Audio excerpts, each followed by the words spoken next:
then we're all safe. The point is, again, they're attacking our planet like things are attacking our body. So because of that, this nefarious evil intent has now used the science of earth, getting people for money to do whatever they want to create and invent things. And what we're seeing now is a crisis. So I want to go back to the beginning in this particular instance so you get a full picture. I always try to present all the pictures, all the facts, therefore you can find truth. Other than that, without facts, you can't find truth. People have said for years now that in Haiti, in the Caribbean, and parts of Africa, there was a word called zombie, and that there were certain people who could do things to people by using zombie powder. Well, the word zombie actually comes from the word Nzumbe, and Nzumbe is used by the Kimbundu people in the Caribbean Ocean area. They traveled, and they had a priest caste that used to the worship of the god Valdo. The god Valdo is what they now mispronounce voodoo. There's no such thing as voodoo. It's Valdo. And Valdoism is to a spirit god that's said to dwell between the third dimension and the fifth dimension. A god who sometimes can present himself if summoned and if paid enough and can do things for you while still on the third dimension. Everything that we're learning now in the term of what they call divining, sorcery, magic, is based on using higher dimensions while still in a lower dimension. It's calling on forces from the fourth dimension while still in the third dimension. You have to summon those forces. You have to begin to vibrate where they are. If they were good, they still wouldn't answer you because they're in the process of ascending. Universal Prime Creator, and I call First Cause, has set up planes and vibrations and areas that we can't even begin to understand. We think in terms, most of the cases, of traveling linearly. We get in our cars, we go outside our doors, we walk to a distance, we walk shopping, we drive. What we've now got to encompass is staying in one spot and vibrating faster to travel. That's why time travel is not a thing of the past. We just didn't understand what time travel is. We travel all the time, but we travel in a way that it does not register on our physical bodies. For those who peeped that whole card years ago, and for those who've had this planet longer than we have and have died off, called Atlanteans, Lemurians, Muites, Kuites, these are people who use these dimensions at a time. And so what was ever done here now, we must go through and do again. It simply means that when you're dying, people say their life passes before them. Well, planetary life passes before her. It's the same thing. Everything is a record in the mind that is now part of the body. And the universal mind or cosmic mind of the Creator is now excelling to give our earth a chance to relive what she's gone through so that she can now get rid of those curses and move on. Because of this, and those people referred to as the Illuminati, now know that the gods that they have worshipped to get rich off of you, to kill you, to use your lifeblood, literally and figuratively, they have now got to pay the dues with the gods that they summoned. So therefore, they're going to do whatever they can to get their gods to appease them, not eat them up literally, and to try to stay with the planet who they forsook a long time ago. There's no such thing as paying off debts now. It's a matter now of getting what you earned. You're karmically now going to have to pay for what you dharmically didn't do. Dharma, which was a Hindu word which rivaled karma. Karma meant justice, to get the eye for eye, to get the tooth for a tooth, to get killing for killing. Dharma meant that you could get to a certain state of consciousness where the karma could be relieved and you could do through the universal creator's mind, you could ascend. Well, we're facing all of that now. And anytime you can get 7.5 days or maybe 8 days of a full moon, you should know something. We had a few weeks ago a whole class on the moon, telling you the whole history of the moon. As you know, it was much different than what they're telling you now. What you're going to hear today, something that's going to be much different than you're going to hear on the news, because I'm going to start off giving you the reasons for it.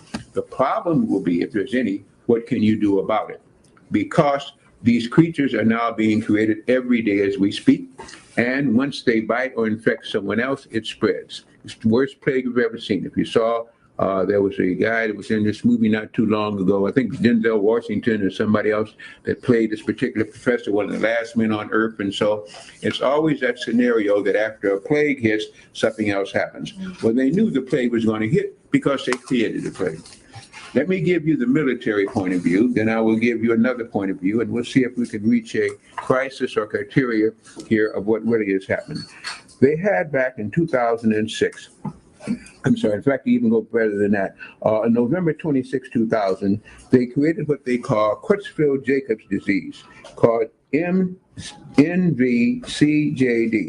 It was a variant of a hemophiliac who died in the hospital, and they used this blood mistakenly, giving it to someone else who didn't need that blood because it was hemophiliac blood.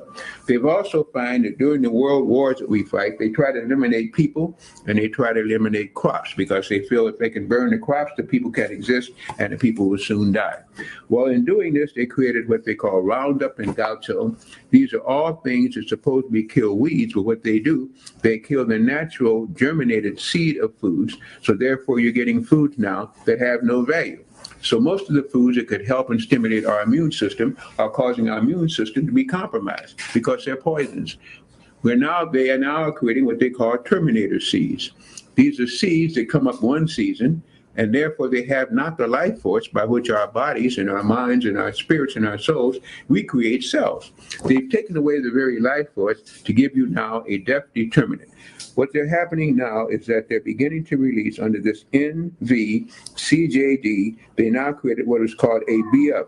It means that they first recruited that in the Philippines, and they began to try it on people in the Caribbean later on. They began to inject them. In fact, Mobutu Seko Seko, who was the first one, the president of Zaire, who was the one who was paid $5 million to give what we'd call AIDS to the people there.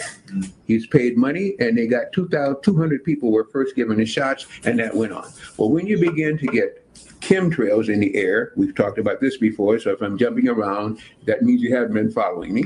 I'm glad you're here now. We're breathing in daily titanium, barium, aluminum, non-human T cells, and anything else they choose to spray. If you have to breathe, you have no choice. So you now are breathing things that can be contaminated and can compromise your immune system. You're eating food that has no nourishment. Therefore, you're eating fibers and not, and then chasing with aspartame and many other sweeteners, which they say are better. They're almost worse than the brown sugar because the brown sugar becomes a white sugar, and you have no nutrients. So unless you're into taking vitamins, unless you're into taking supplements, unless you can get them in liquid form, first of all, and in solid form, secondarily, you're not getting anything to help your body to stop comprising its immune system. You're not getting anything that can let you stay strong and healthy during this time. And if you're not doing that, you have only one way out. You're going to get sick, you're going to die. You're going to have to find something to take to keep your immune system high, whether it be in meditation. And I don't tell people what to take. I say, this is what you have to do. You've got to get nourishment. Many people are taking vaccines, and they're taking vaccines to avoid the flu. I even understand now you can avoid becoming a zombie by taking a certain flu, a certain shot, a certain thing they're going to give you.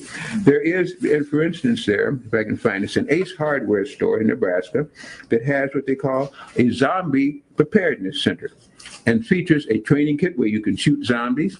They also have there what they call bolts and fasteners for broken bones that you can fasten your own broken bones if you can't get to a surgeon. They have glue and caulk for peeling flesh, and they have a deodorant that you can smell in an area if you're afraid to go outside because your building may be surrounded by zombies. You can get all this preparedness kit, and they give you a cheap price for it, off and on. If that sounds way out, hear it this way. The Center for Disease Control 3 years ago said that it was getting ready for isolation, quarantine, and government management, all for places in big cities and so where there might be attacked by zombies. How did they know this 3 years ago? They have decontamination centers here in the Chicago area at the University of Chicago and Cook County Hospital. In your own city, you'll check, they have decontamination centers. They didn't tell you what they were decontaminating. You thought it was going to be an atomic bomb. No, it's decontamination from these zombies and the blood that they're spilling in the street and getting ready also to warden off these areas with high tension wires, which they can electrify to try to keep people in or out, depending on which ones they're trying to contain, what they're trying to do. There's been many incidents, and these are all incidents that you're going to hear now that have happened over the last 30 days. There was, and you hear so much about this, and I think on the film that you saw just before I came on here again, the Rudy Eugene, 31-year-old guy, what they didn't tell you was he was at a party that night before, and they all got high at this party. Now, the point was he was found on a highway naked. How did he get on the highway naked? How did he wander up there? Why didn't the police or these stoplights or these towers that take pictures of everything on there not see him before? Because they pushed him out of a car. He had already been drugged. And then when he was wandering around, this whole thing that he had been engaged in, he was also supposed, now they're saying this has not been verified, that he was also using cocaine, and that this cocaine thing had been laced with what they call this bath salts. Bath salts now is a universal collective name. It may have DMT, it may have LSD in it, whatever it was. And that causes a heat to form within the body, and you start throwing off your clothes. It's like you're burning alive because everything is so hot. That's why he was taking off his clothes there again. And then in a state of out of his mindness, he came across Ronald Popo, a 65-year-old homeless man again, and began to attack him and talk to him and chew on him per se again. We have pictures of this particular person here, and I think you saw it before, but this is the one, Tony. If you can, this is a picture, I think, of one of this guy, this Popo guy. And I don't know if you got one there now. Now, yeah, if you want to hold that in front of the camera there, that's the face that he left. This is a horror of what he left when he began his eating there of this particular person. He lost his mind completely out of it. And as I say, they didn't tell you how he got to that daggone highway again. Okay, I thank you very much for that one, Tony. I know it's horrible, but as I told you, or at least I told many of you talk with you, if you don't want to see this portion of the film, just simply don't look at it. If you want some of these films, they will be available. It's going to take us about 10 days to get a packet together. If you want to keep these for sakes, we will have a charge. Right now, we're not sure about that again. In Bangkok, Thailand, this is all now within the last 30 days. These are all contemporary. They had 6 humans who began to roast fetuses of babies and sell them. They sold them wrapped in a gold leaf, was used in a black mass ritual for those who wanted to protect themselves from the creatures from the fourth dimension. They said they had to use newly found fetuses, and so this is a fad now where people are trying to use metaphysics in a backward way to project them against these aliens and things that are coming through on the fourth dimension. Notice I did use that term first time now, aliens. We're going to go there too, because part of this zombie hood are really what you don't think they are. They are what now is happening that you know nothing about. All this together is giving you an overall facts. You reach a conclusion again. The man in New Jersey who stabbed himself 50 times and cut open his gut and threw his guts at a policeman who wanted to arrest him. Now, first of all, how can you do that and not just drop to the ground dead? That shows you right now that there's something else happening here. These people are no longer human. And I'll tell you, too, in a few more minutes, I'm going to tell you how this all comes about, too, why you're not dealing with human beings anymore and why they can still be animated again. In Texas, there was a mother who took her baby, grabbed his head, and started chewing his head brain. The baby was only 4 months old. And then chewed off 3 of his toes and was about to go to something else when a pigeon or a canary in the room there began to chirp. After all this, he ran to the cage and snatched the canary and started to eat the canary through the cage. These are things showing you that these people are psychotic. It shows you you're not dealing with anything that we can begin to call normal, and the fact that there's something going on our planet that we need to understand and know more about. It's also interesting, too, that in Argentina, there was a woman by the name of Analia Butar. Analia Butar. She had a baby that was stillborn. And it was on April 3rd, 2012. This baby was stillborn and put into a freezer. She was, of course, having just given birth, was not told about this until a couple of days later, and she wanted to see her baby, and they told her the sad news of what has happened. She was distraught. She said she still wanted to see her baby. She insisted so that some way or another she was able to get into this area there of the morgue, and so she opened up the freezer to see her baby. When she opened up the freezer, the baby cried, reached out and said, "I want water." How can a newborn baby say anything? How can a baby raise his hand in a freezer with icicles? We see phenomena here that defies description. Open your minds, folks. We're getting to whole new dimensions now. There was another person on June 7th, that's not too long ago, named Kelvin Santos. He's in Belém, Brazil. He was a toddler he had a toddler who had died. And the toddler had died of pneumonia again. They had an open casket ceremony. And of course, many of the brethren and the people in the town came to comfort the family and to look and so on and so forth. While they're looking at the casket, the baby sits up, asks for water again, and then falls back down. Wow. When they did this, they rushed the casket out, took the casket back to the hospital where it was reopened, and he was supposed to be dead again.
All of these titles or nationality strips them. Must reality in order to really grip them in this third dimensional illusion. Organized chaos confusion, deceiving your attention. Mental inclusion, universal law, declaration of the ancient. I self-law and master from the rooftops to the basement. Goofy to the spaceship, ever since all creation. Celestial foundation, ocean floor to the ranges, to the mountain tip, to the cosmic infinite. Basically, we are way above the shit. In other words, get in tune with spirit. Take a breath and accept mental polarity, gender, rhythm, correspondence, vibration, cause and effect. All lives matter. Black lives don't matter. All lives matter. Black lives don't matter. All lives matter. Black lives don't matter. All lives matter. Black lives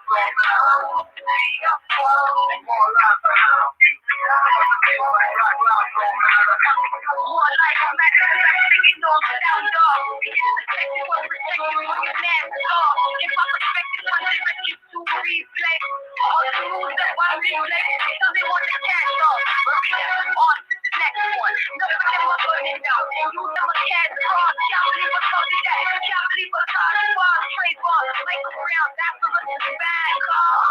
The afterlife. Visited the class brawl. Who they really want to see with the crown on high and the guards on free. I am free and you nothing to but your land or your country to seek your inalienable rights. The insatiable delight of knowing thyself and bringing all injustice to light. What the fight is your claim, make your sight for the bright. I'm the light in the night. Foresight for you to realize that all lives matter.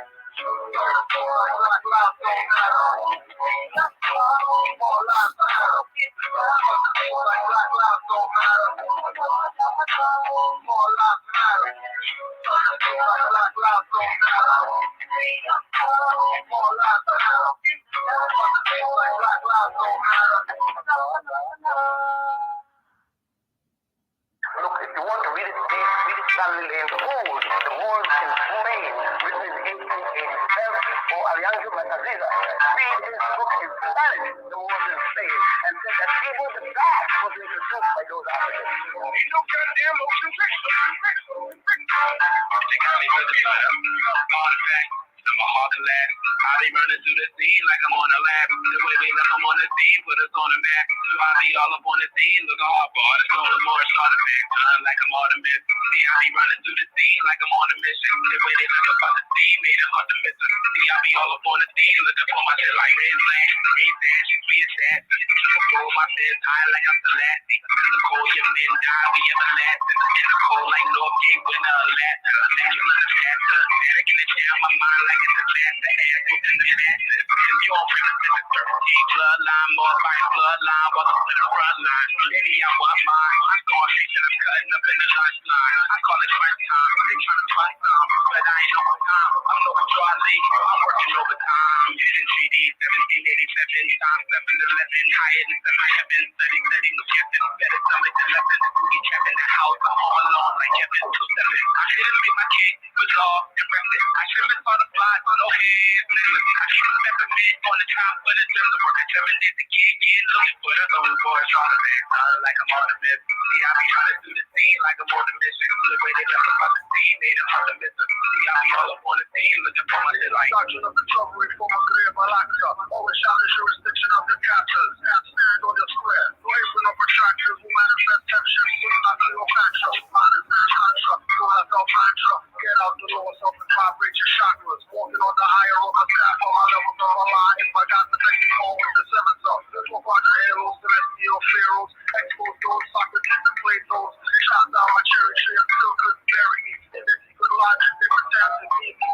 Indiana Jones, national treasure. Angels and demons and one world advances. Razorblade smiles, alien reptilians running from the government with one trillion invisible wars. Police state is risen. Uplifted falling from the mental prisons. 5 points drawn protecting world holes. To the hand, the backs of turncoats. So the boy trying to back like I'm on the myth. See, I be trying to do the scene like I'm on the mission. The way they talk about the scene, made them on the mission. See, I be all up on the scene, looking for my shit like. But remember, when it became a kind of football autism, I think the goal plan from 7 levels to recording on 7 more. SUPRSMMOORS. From 7 levels to 14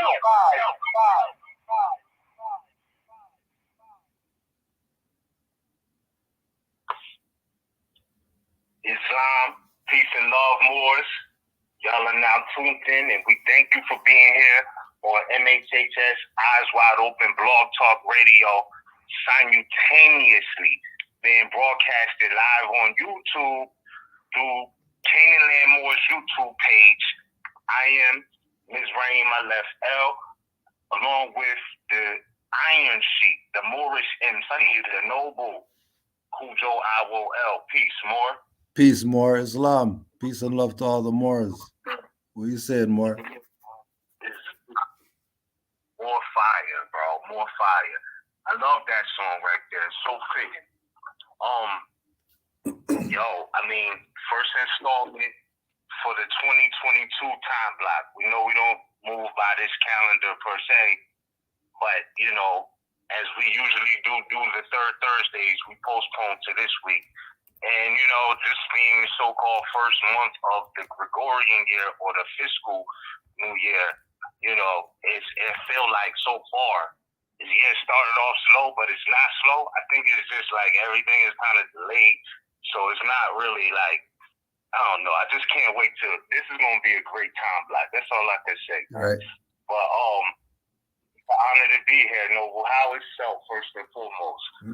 Everything's peaceful. You know what I mean? We got dumped on 2 times in the past 2 weeks, and the cold. We had some freezing warning days and all that stuff. Stay inside. Don't let your eyelids be outside of your toque and all that. But we're all right. We're here still. What's going on your end? Fact. Same thing, bro. It's just the winter season, and taking this time to be prepped and ready. When the new year comes around, the natural new year comes around to, take it on full force. I think that's why I feel like it's moving slow right now, because I'm really, really looking forward to that time frame. Yeah. But, besides that, in the now, in the present. You know what I'm saying? Facts. So,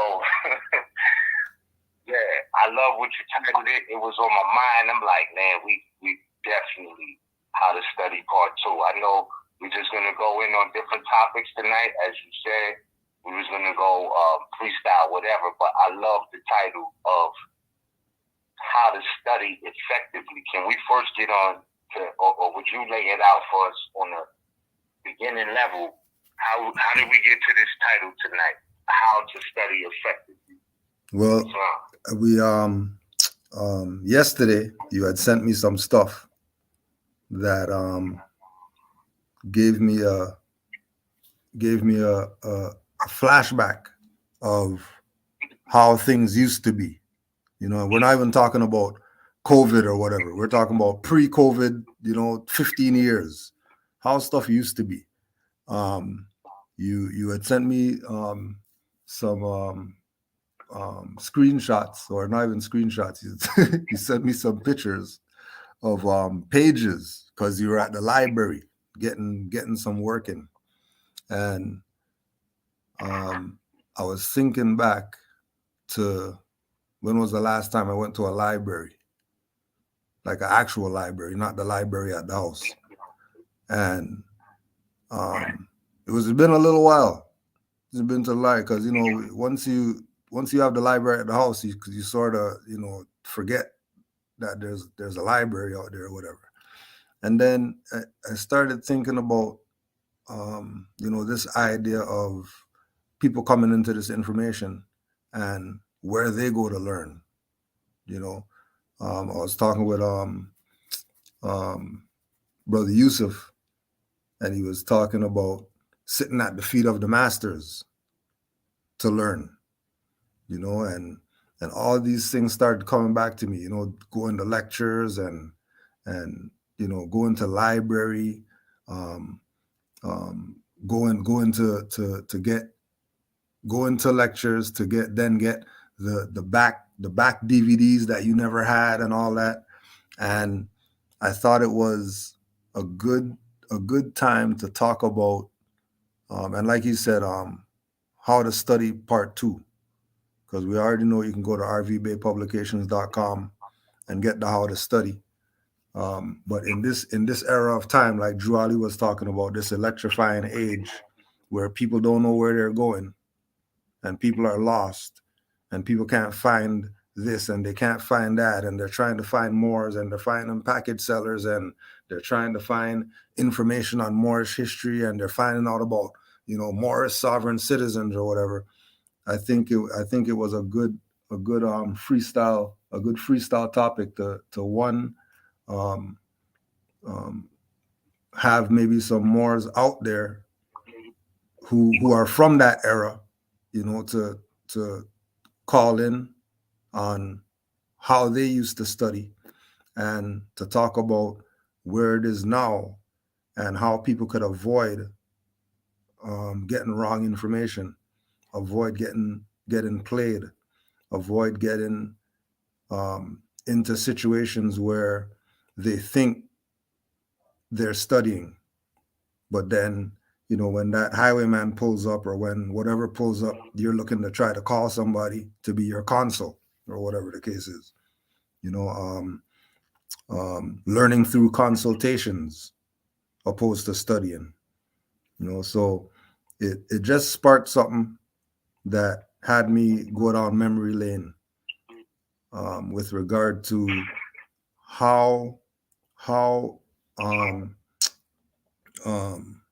impactful it was to, one, be able to go to lectures, 2, be able to go to libraries, and then when you're at the library, the aura of the Moor being at the library, fezzed up, turbaned up, or whatever like that, and the books all around you, and having everybody in there run up to you asking, what are you going to school for? Are you in university? How come you have so many books around you? Are you studying to be a doctor and all this stuff? So I think it'll be good for people, especially new people, to realize that there was a way that this used to go, the cookie cutter microwave stuff that you see going on today called studying is not studying. Um, one of the Moors, I was watching an IG live the other day. One of the Moors was talking about he was talking about studying and then waking up with books on you. waking up with books on your feet, books on your chest. You roll over and a book stabbing you in the ribs, a book corner stabbing you in the ribs, waking you up out your sleep and all this, because it's gotten to a place where the somebody sent me something. I have to go check it, but they were talking about that social dilemma documentary, and the European with the locks on there. Say it again. No, not the one that. No, not that one. Not that one. Yeah, there's another. There's something out there called social. I think it's called Social Dilemma. This documentary about social media and all that. Yeah. So dude was making reference to that about how they use the the TV programs and whatever to manipulate people's thinking, and relative to not being able to sit at the feet of the masters, and then you think punch it in YouTube, and then 500 masters pull up, and then you're going through these individuals not realizing that they're out there to manipulate you.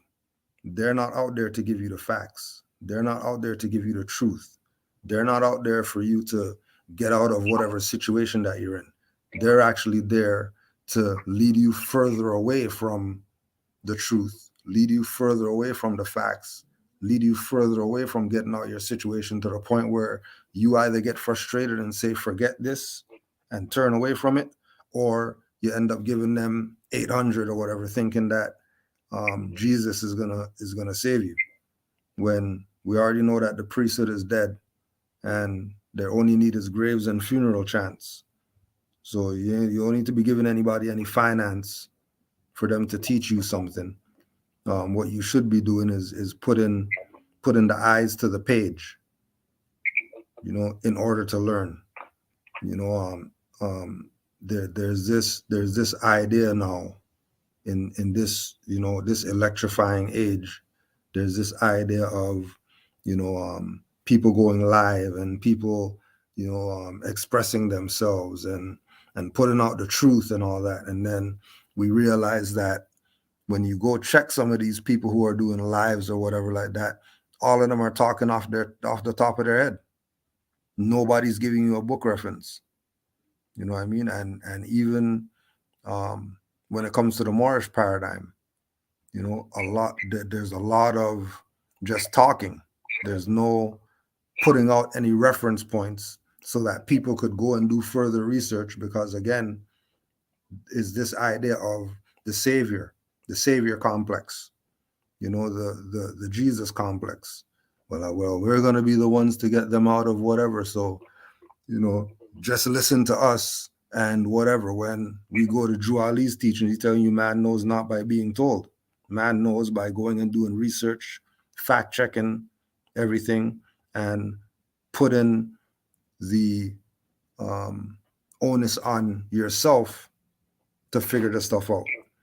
So like I remember, for example, I remember having mom's number for years, Taj number for years, a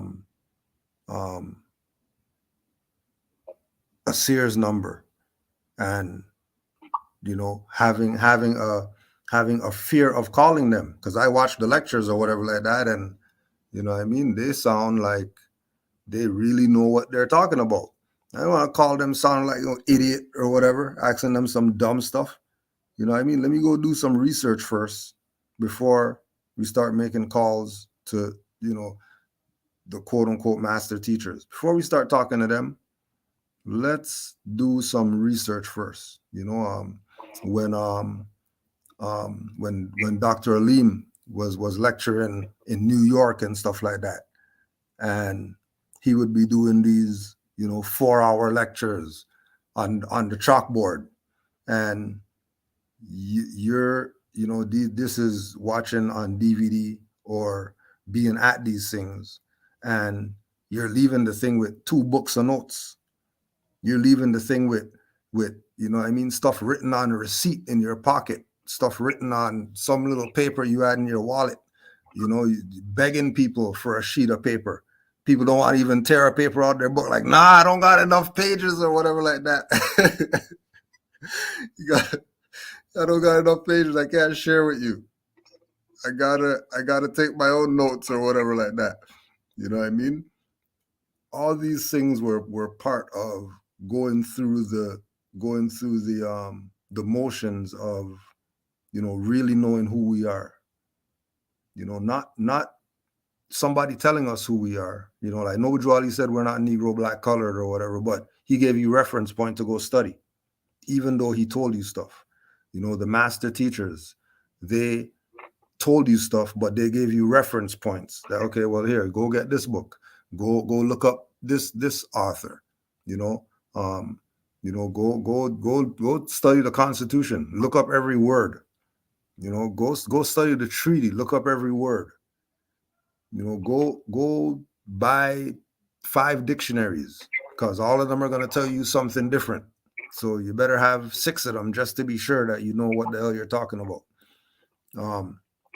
But I know that I wanted to get some of the insight from, because I don't know when the last time you went to a library, but I wanted to get some insight on what it was like, rekindling that energy of being in a library and getting the books off the shelf and sitting there actually studying. And then the other thing that you were talking about was when you sent me the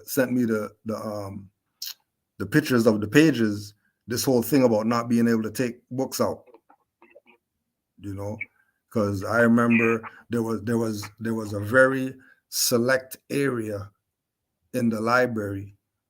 This is like 2002, 3, 4, going up to, before the electrifying age when everything went online or whatever. There was a select area in the library where you couldn't take books out, but everywhere else you could take books out. It wasn't that serious. But I yield the floor. And if you can go in on your visit. And that right there is the key to the library, bro. Is like you like the real information, they're not letting you take out of that building. Like especially when it comes to studying history. Like so for me, I was attracted to this spot by spirit and just experience and introspection. But the last time I've been to the library was yesterday, and that, when I say the last time I've been, besides the Library of Congress, which was in 2018, like the last time I went to a library like that it was 2018. I was switching towns, and one thing I know, just to add on to how to study effectively, I want to say when it comes to our history, like it's like, all right, every county has a library. Just about every county has a library. And if you are looking to find out more about the Aboriginal indigenous people in that particular region, like that stuff is archived at the county library, not the city library, even though you could probably go there and get information on the specific city or town or village or whatever. Like the stuff that's super important, they don't let you take outside of the building. Like you have to read it there, right? There is no borrow in this book. Get your own, or you got to come back to read it. So I know what I was coming for because of what attracted me to this historical block. Like, it's this one street, but it's so much history there. I'm not, all right, so it also was kind of like a responsibility because I am working on a documentary. I don't want to just be saying that to say that, but I felt like I really want to show and prove some things this time block of 2022. And it was like one thing led to another because there's so much history relative to Moors right on that block, but then there's also the county library right on that block. And you would never know it because it's in like what we would consider today like one of the most European type of towns. And I just want to say what my eyes was open to a even more realer fact. Like these towns that we think are just for Europeans, just remember they colonized there. So you was there at one time, even though they wanted to redline you out. You know what I mean? Don't think we just got there in the 1900s. That's not always true. That's like the best parts. So they kind of like move you out.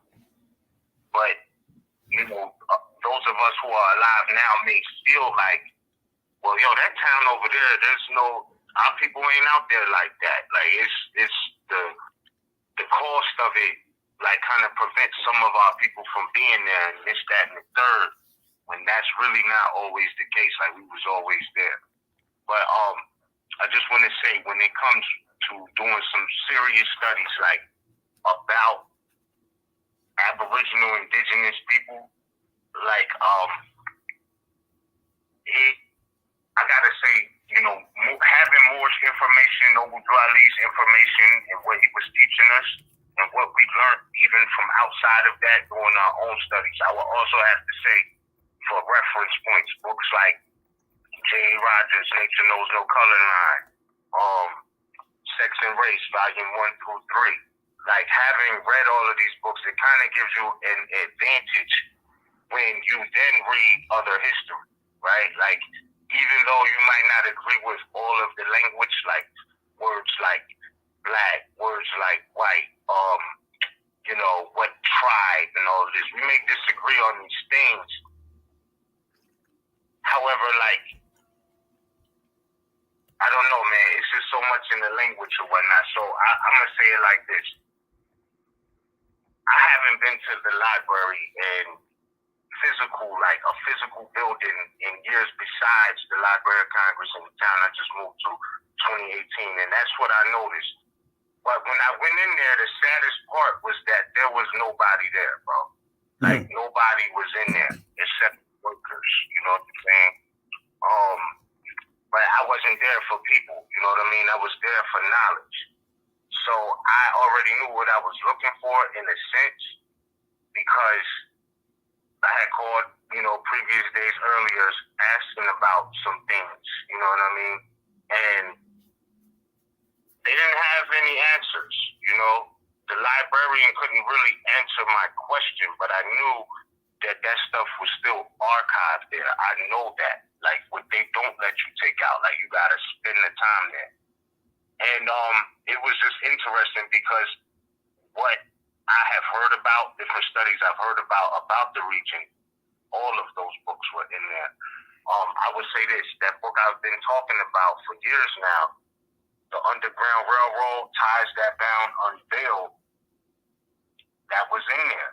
Like, but it's in there as a book you can't take out. I remember telling you, and I believe Setting Raya hit me like, yeah, I heard you mention this book, but they selling it for $800. You know what I mean? Yeah. And I got mine at the book. It was no more than 35, 50 notes. Yeah. Like, it was no more than that. I don't selling that like that, but, you know, I would still say the information is priceless. I wouldn't, you know, that is a lot to ask for a full book, but the information is priceless. So I say that to say,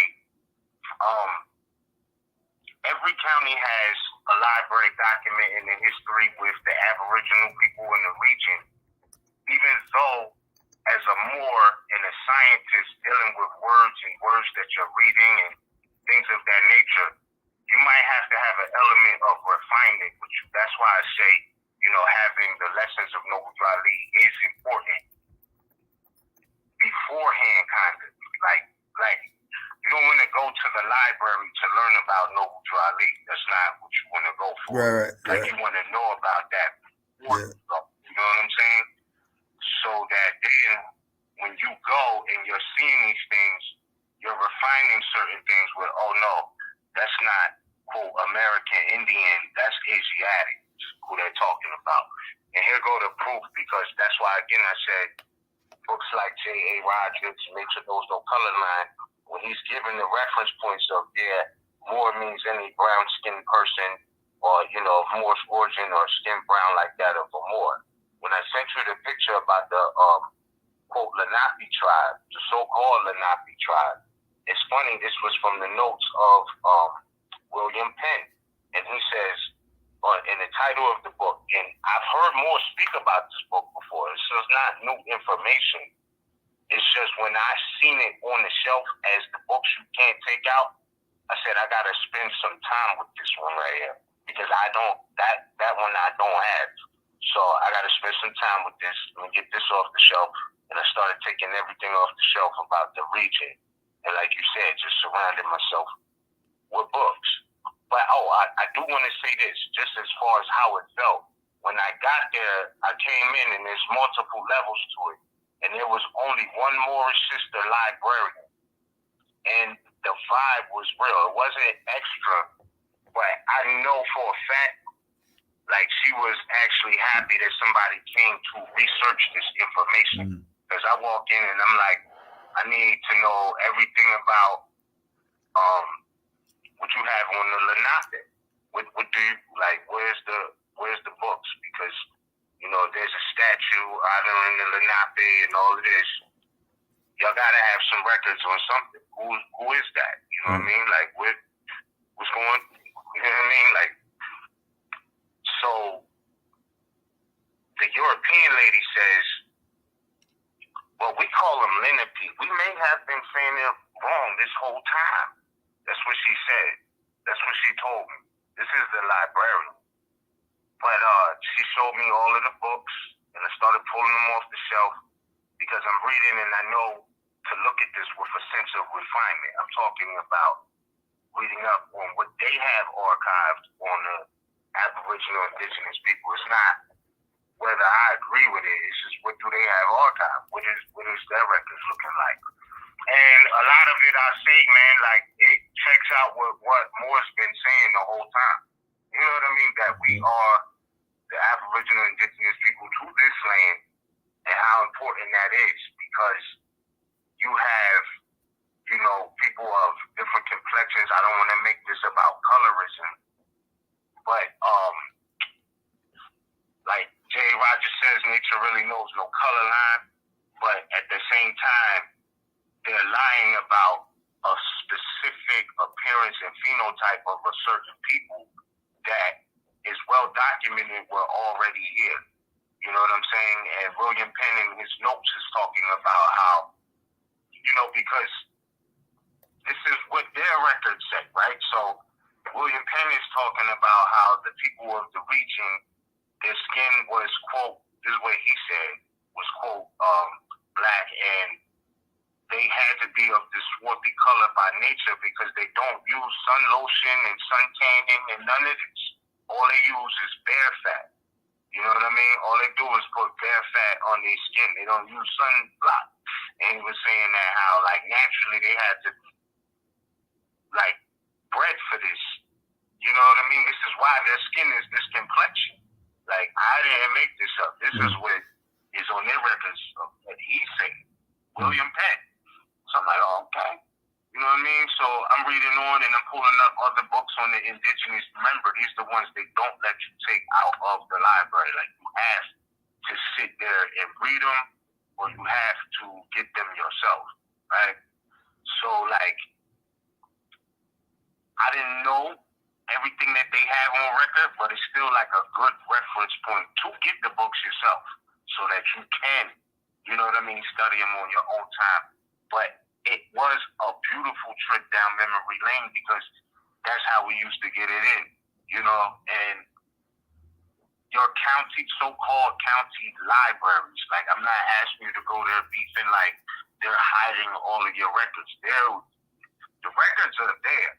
They just waiting on us to come check them. Yeah. You know what I mean? Yeah. So like, let's say we already know Moors are all through North America.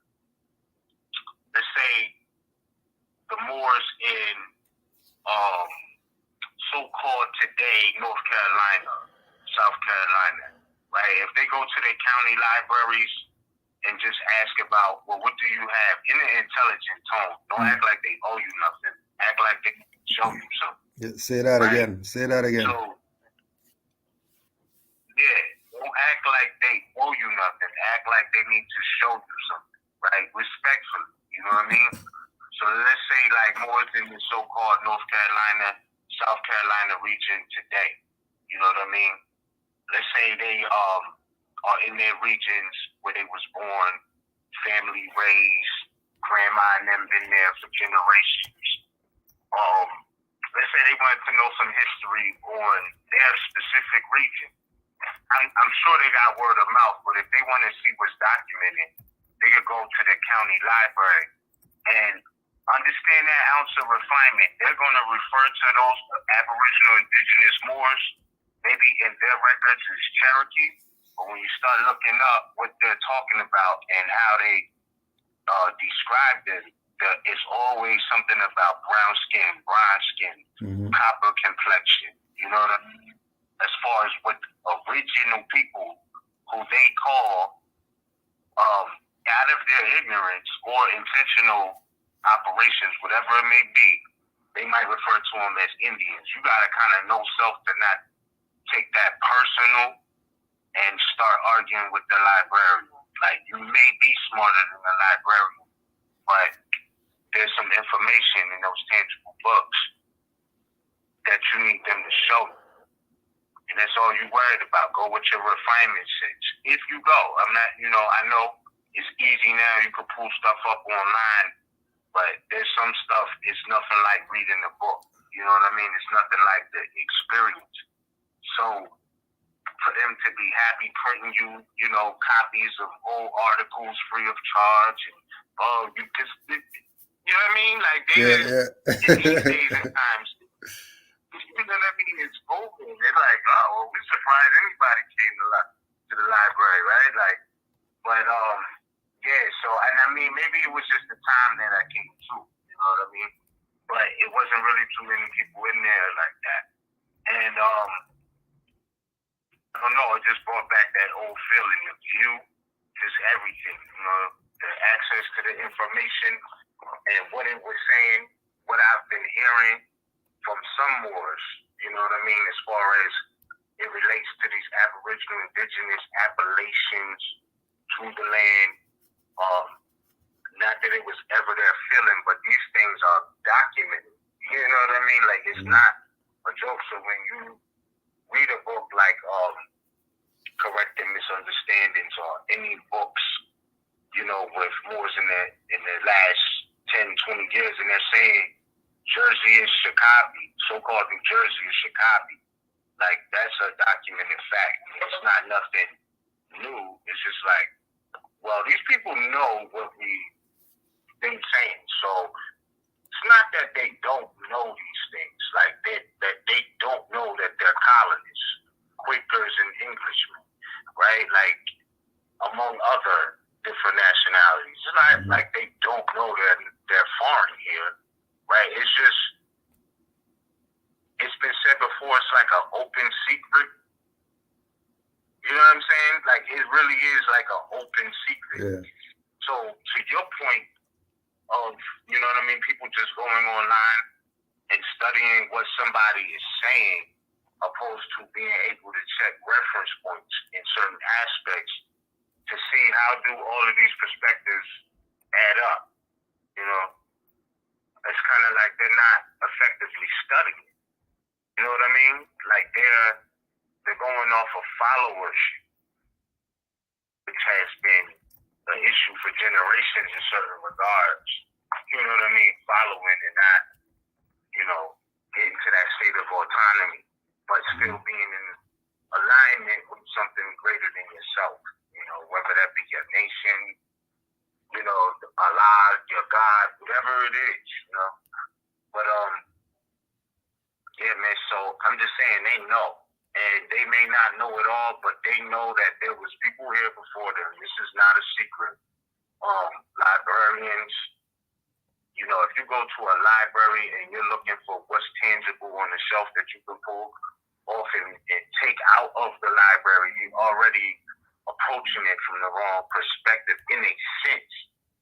If it comes to studying history, like you're gonna, if you really want to know, you're gonna have to pay a couple of visits. Or you pay that one visit, see what they got on file, and order it yourself, and then study on your time. But you know, you're gonna have to sit with that information.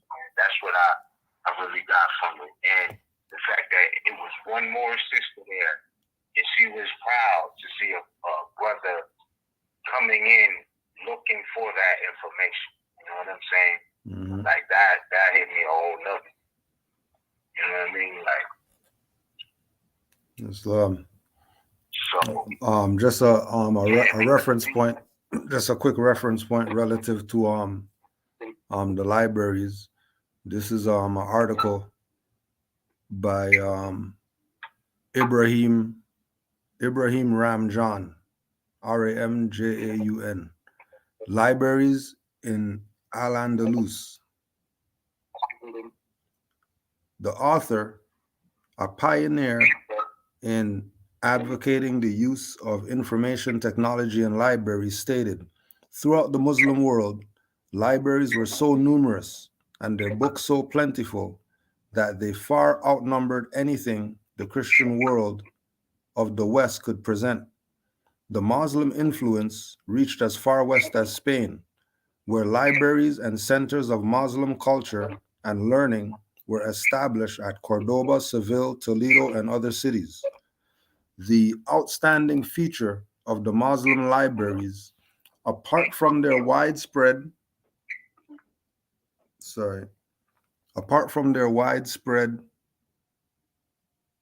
distribution, was the breadth of learning that they reflected. Though they were inspired by religious zeal, it did not overshadow or limit the love of scholarship and their liberality. They were far from hospitable to unorthodox views than were the Christian counterparts and contemporaries.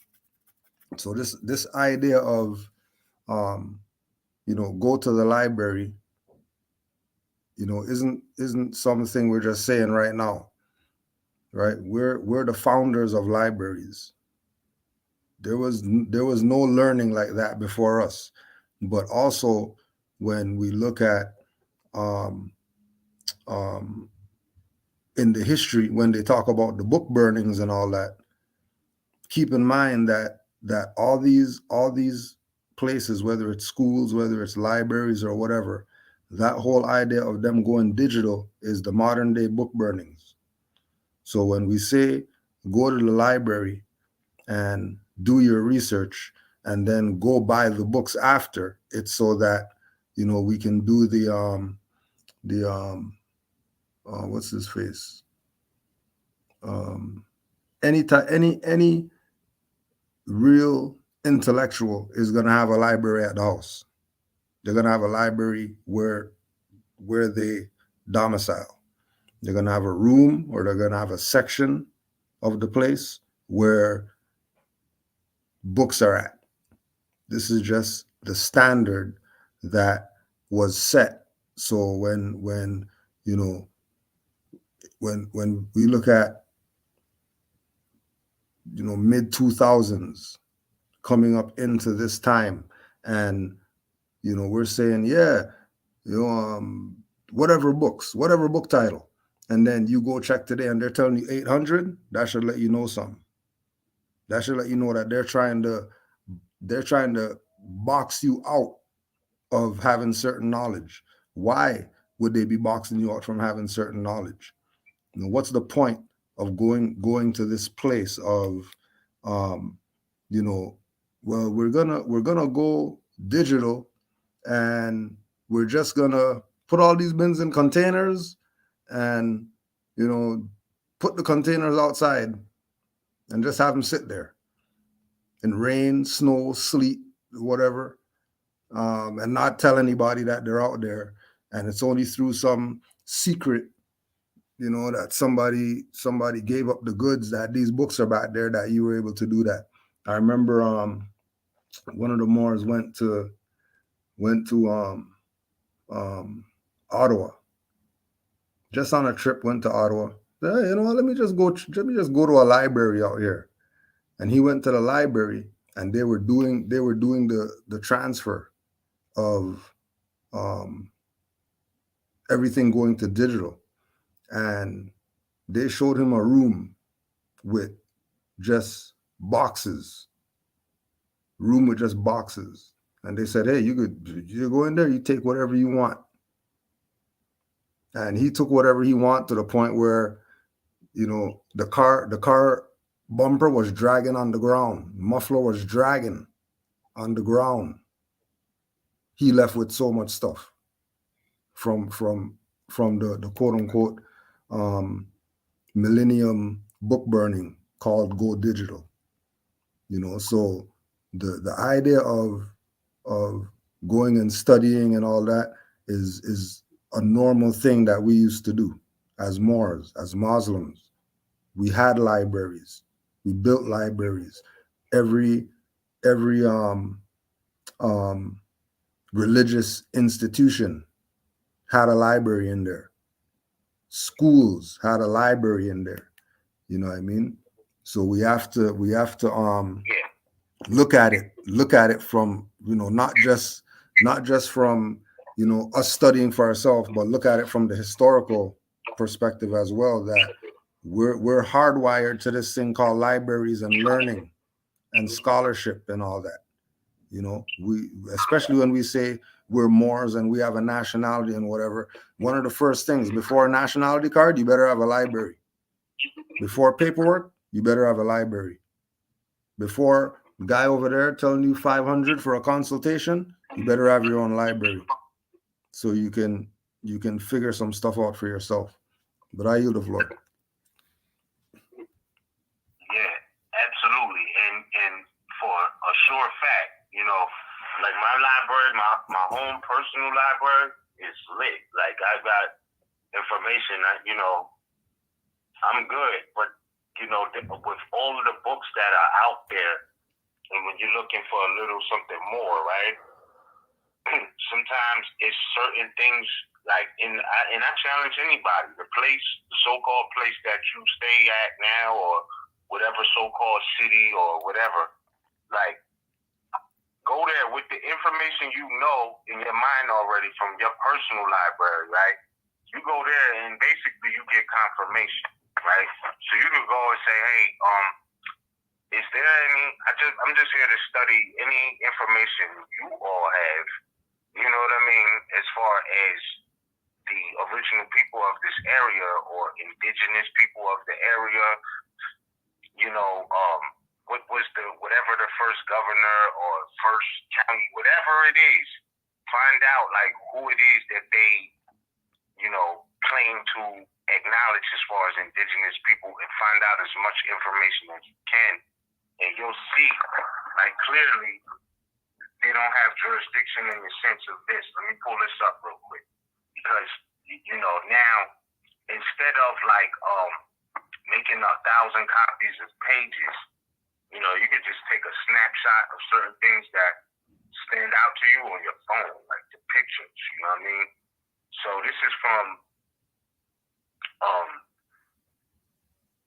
William Penn's notes. Like, his description of the original people, the natives or the Aborigines, their language, customs, and manners, diet, houses or wigwams,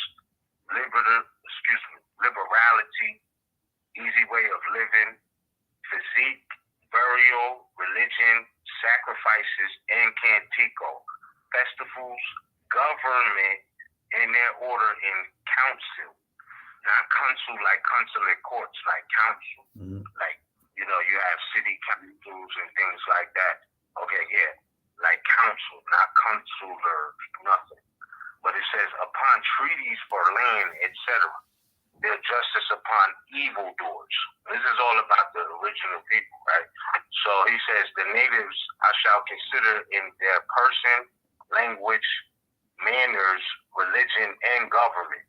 Now, this is in this book, which is at the library. So I'm like, all right. Well, the first thing that stuck out to me is that he's acknowledging the Aboriginal indigenous people had their own religion and government, right? Like, this is what he's saying. Not me. This is what he's saying. So I'm basically, I know my Moorish perspective, but, you know, I'm still wise enough to listen or look or, you know what I mean? Try to, like, perceive what the Europeans' perspective was from their position. So his records say this.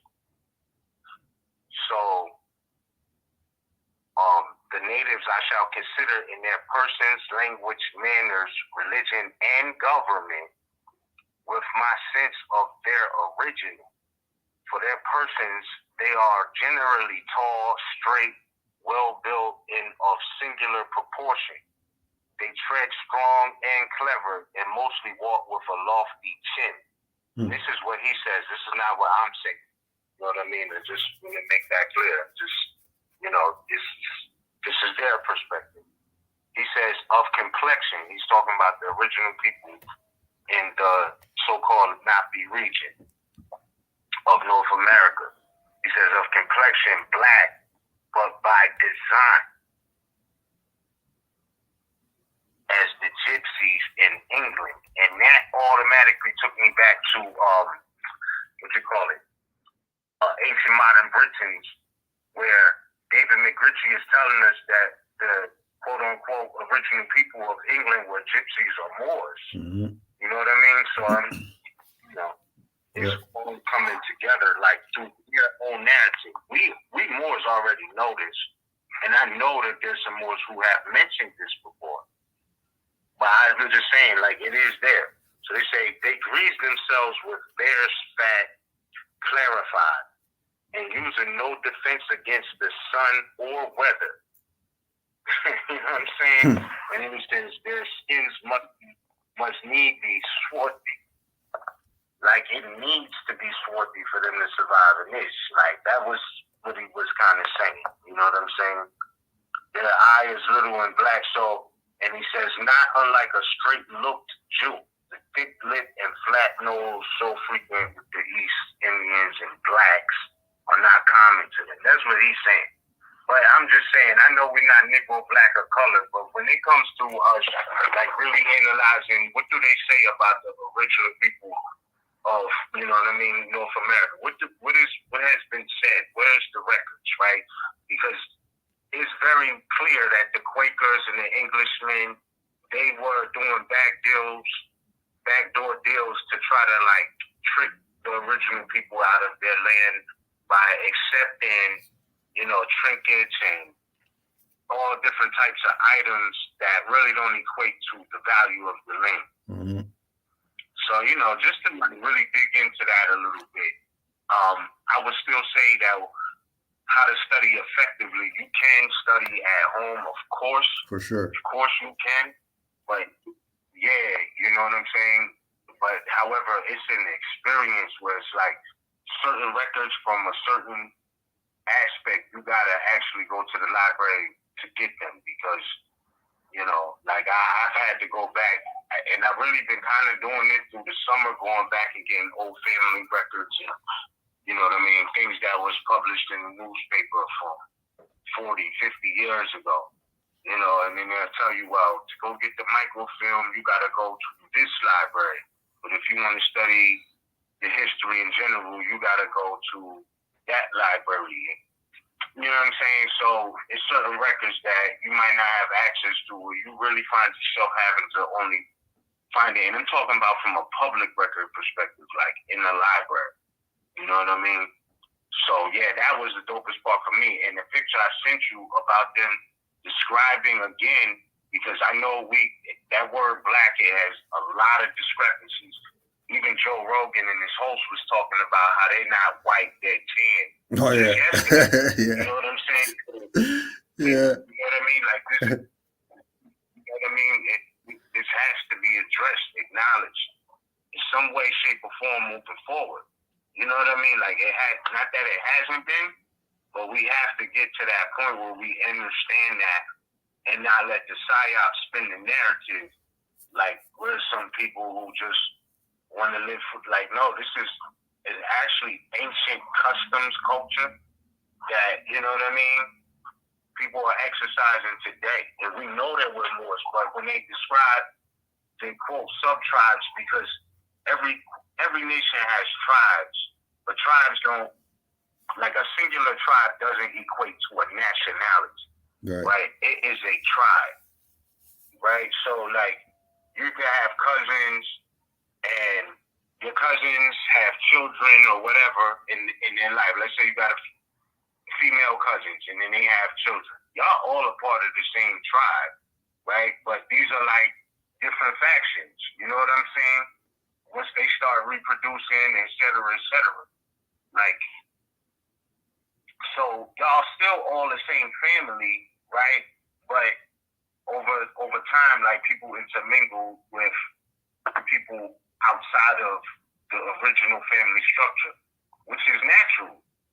But and I'm not saying that to say, swirl. Please don't misconstrue my words. I'm just saying, y'all know what I'm saying. I don't put too much time on that. But you know what I'm saying? So like there's certain aspects where when it comes to specific people, when you're really trying to get to like a certain understanding, like from a microscopic sense, sometimes you have to look to your immediate tribe to figure out, well, like who is who, and then understand, like, all right, this is how I'm connected to the rest of the world, but what is on record about us? You know what I mean? And from a general sense and in a special sense, I'm just emphasizing the library has the records, and those who was trying to talk it back then, maybe 30s, 40s, 50s, like the stuff they left from back then, that's what you want to read because it's from an older perspective, right? About stuff, that information you're looking for that's older than you. So you kind of want to hear it from an older perspective. Like, they may not be telling you how to swipe right on Instagram and Twitter, but they're telling you something that's older than your experience today. So you want to hear it from them.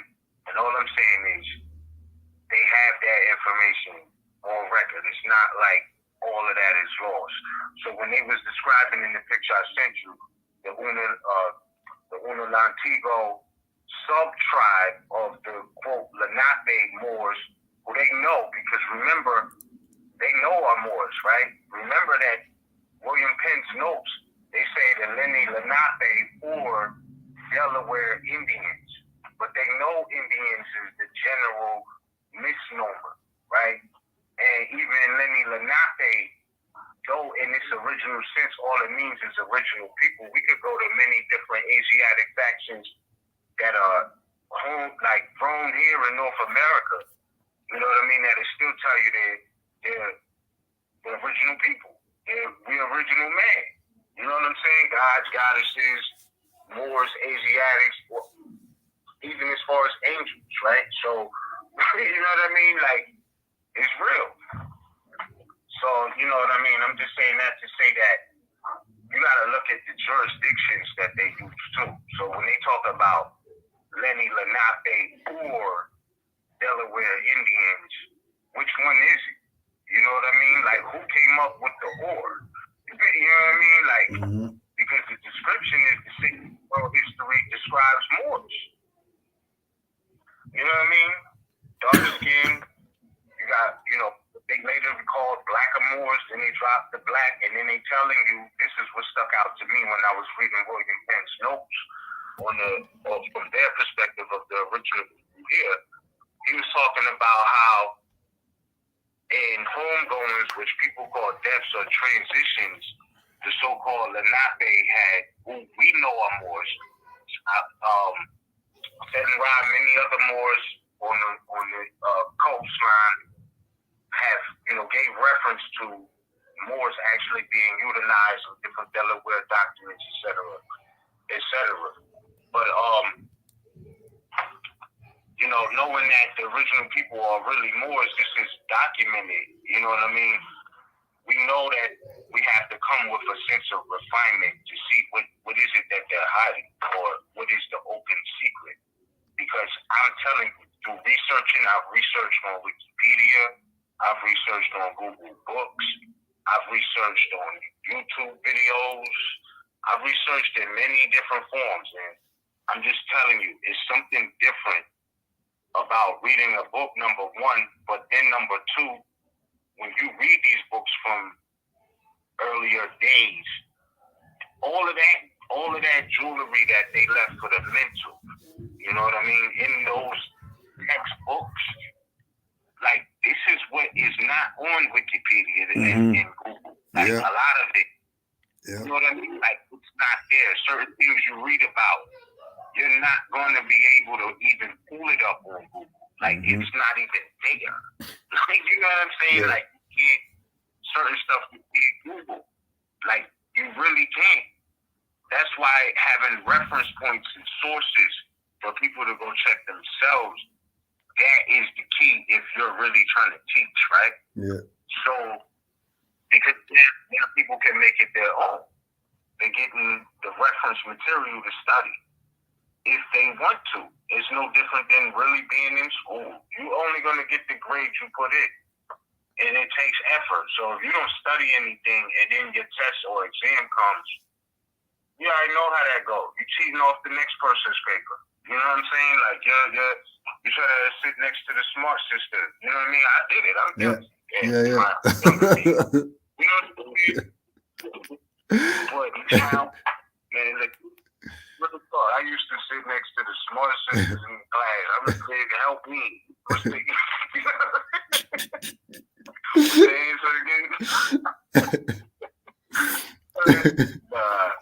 I'm just, real talk though. I just, like, my study efforts today is definitely way more than before, because it's like, they not teaching us in schools. You know what I'm saying? Like, it's not interesting in schools. It's not interesting. You feel me? So when you get to a point where it's like, oh, I understand this. This is really interesting. I will give this some effort. You know what I'm saying? Yeah. Like, because it makes sense. You know what I mean? But when they're not teaching that and they're not keeping you, even, like I said, I don't want to give it all away, because I really want to put this out in February, for real, just to clarify some things. Yeah. But, I still have visuals, so I want to share it with y'all, but in video format. So, like, I don't want to say too much. Don't say too much. Don't give it. Like, in these so-called European towns where you feel like they redlined us, that really was where we be at. We was in the best parts. You know what I'm saying? And the history usually is archived. And I called and I asked, about other history, and they was naming places that the records were at. And one of the questions I asked before I went to the library was, does that place have, and I'm good. I could get there. You know what I'm saying? I could get there. But I asked for the people. You know what I mean? Like, can you catch a bus to these places, from the main city to these places that you're saying these records are at? And I already knew the answer. The answer is no. But the thought-provoking thing is, why is it some of these places where all of these other special records are at, why are they off the beaten path? How are they not publicly accessible? Some of them are. The one I was in is publicly accessible, right? Like, you could get off right there. You know what I mean? Yeah. But the other places where the records are spread out, you can't catch a bus there. You know what I'm saying? It's kind of weird. You You know what I mean? So, yeah, man, I just say that to say, like, you know, our history is there, and when we looking at people and only taking them from a digital perspective of what somebody said on YouTube, right? And we know that certain things, if you really, really want to know from the ancient crafts in the ancient times, these books are not on Google Books. They're not on Wikipedia. Yeah. If it is, it's very limited information. So when you're talking about another level of study, sometimes you have to take it there. And I'm not saying that anybody is slower or somebody else is in another, you know what I mean? Like anybody is better than anybody. I'm just saying I understand we're all in our own phase of learning in one way or another. Because if you don't want to learn about certain aspects of life, well, there's certain lessons we're going to be forced to learn. So you're going to need to have to study your own. Right. Right? Like at some point, like, you know what I mean? Like even if you got to study your own life, you know what I mean? Like your own people, like grandma, grandpa, what? Start somewhere, you know what I mean? And one way or another, you got to get there. If you start there or end there or whatever it is, you know what I mean? Like at some point, you got to understand it from the inside out. So when you see some of these places that they call historical, understand what makes it actually historical usually is our contribution in some way, somehow, we could show and prove. But these Moors took whatever, somehow, whatever they deem historical, we are in some way involved. That is the fact that I haven't seen disproven yet as far as out in the world goes. Landmarks, you know what I mean? What they call historical landmarks. It could be something like a lighthouse, and they'll tell you, yeah, well, the indigenous people used to scout here, or, you know what I mean, they erected this, and, you know what I mean, because Moors be mooring, you know what I mean, on the oceans and everything. So I'm just saying that to say, man, like, the truth, as has been said in the Red Book, Aquarian Gospel, etc., like, it's like the truth was never shut out. You know what I mean? Like, it's all around. It's a part of every part. Yeah. And sometimes, yeah, you know what I mean? Yeah. Yep. There was another reference point relative to the whole obtaining knowledge from the same article. Libraries in Al-Andalus.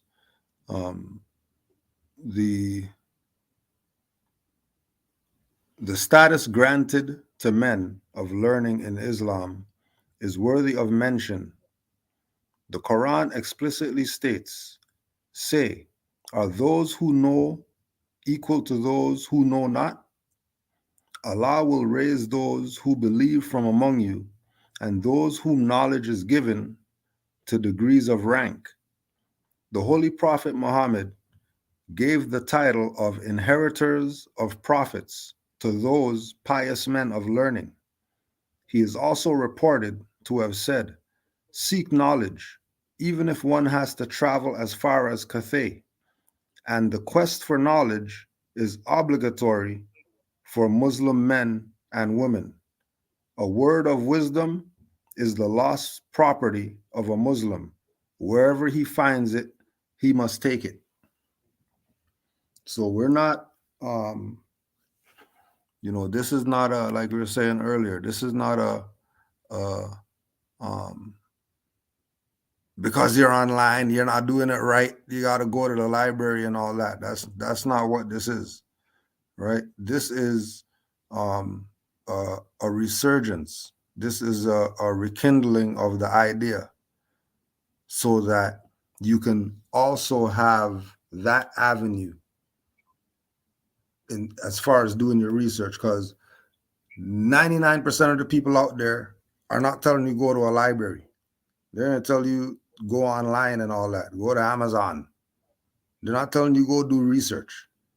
And the key to understanding truth is researching it. So for example, when early out going to libraries, went to this library and asked the librarian, where's the section on the Moors? And then she took me over to the spot, pointed out all the sections or whatever like that. And then, the same thing, pulling off the books and all that stuff. And then a European comes up and he says, did I hear you ask about stuff about the Moors? I'm like, yeah, just doing some research or whatever. And this is the first time I read Nature Knows No Color Line. He pulled me down to the microfilm spot and he said, if you want to know about Moors, you got to read this book right here, and pulled it up on the microfilm. And he pulled up the page with all the heads and all that stuff and talking about the Negro influence in Europe and the fact that, the Moors did put in some work. The Moors weren't some, 5 sections, 5 books upstairs. You know what I mean? Just go through all these film right here. These are all the books that we got on film. These are all the articles relative to that subject matter. Now, I don't know where he came from. I don't know how he heard, I mean? I could have been negligent in, my surroundings and not even know this dude or whatever. But for that topic to inspire this individual to say, she's not giving you the stuff. Let me show you where the stuff's at so you can actually get a good perspective. You're not getting that stuff online. You're not gonna go on, like, for example, I go on YouTube right now and I put in Moors. Only thing that's coming up on my YouTube is Rise of the Moors stuff. Ain't nothing coming up other than that when I research Moors on YouTube. Nothing else. Nobody else's videos come up. Only videos that come up is Rise of the Moors. That's it.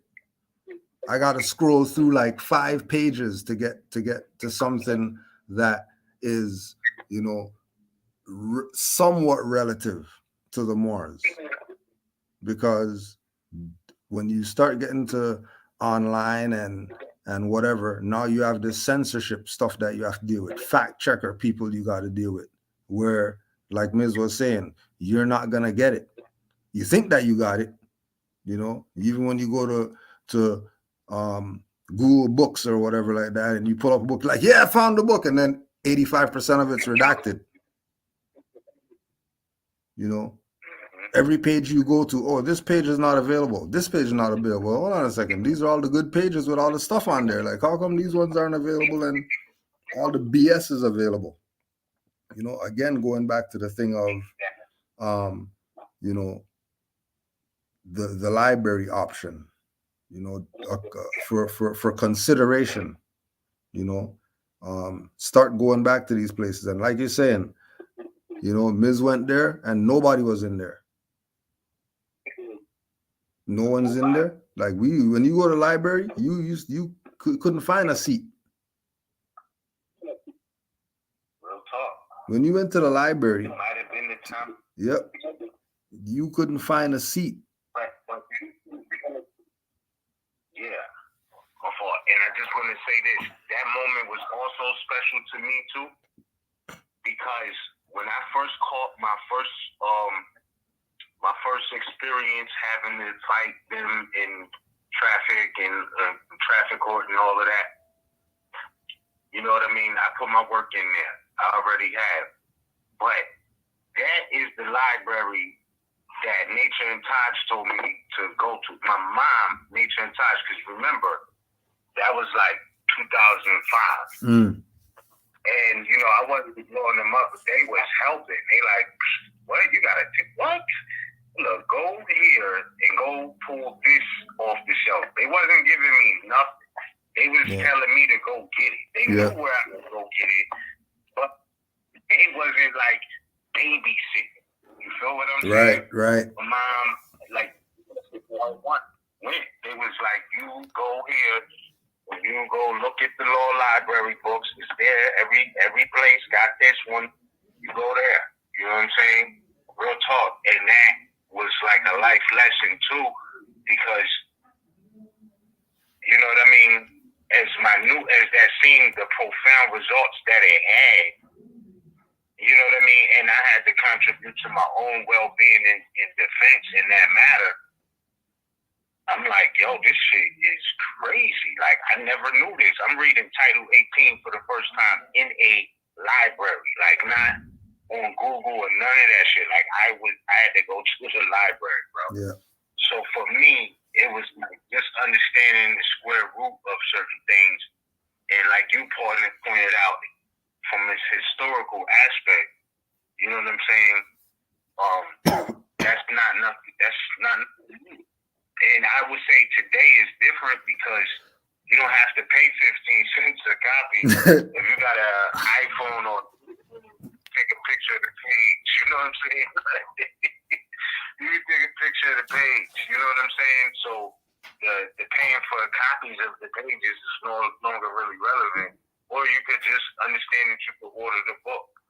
You know, there was no, remember, in 2005, 2006, as far as cell phone goes or handheld TVs, the best thing we had was the chirp phone. The Nextel chirp, you know, the walkie-talkie phone. It was not, you know what I'm saying? I know y'all know, but it was not, you know, a handheld phone, a handheld TV like that back then. You know what I'm saying? I don't want to make myself sound old, but I'm just saying I did experience that part of life where it was transition. Yeah. So the way to study today is kind of like a little bit more easier, but it's still a fact that everything is not online, man. Anybody telling you that sometimes, you know, we put information out that is researchable online, but it's not really there. You know what I mean? Yeah. Like some of the stuff we know, whether we agree with it or not, like what we need to know.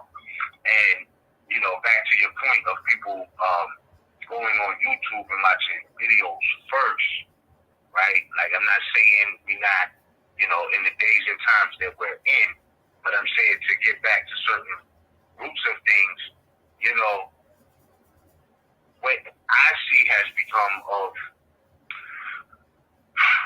like, our people, like, in a certain aspect on YouTube, it's like a bunch of mudslinging, people lying and, you know, spinning narratives and defaming people's characters when they have truths to speak or whatever is going on.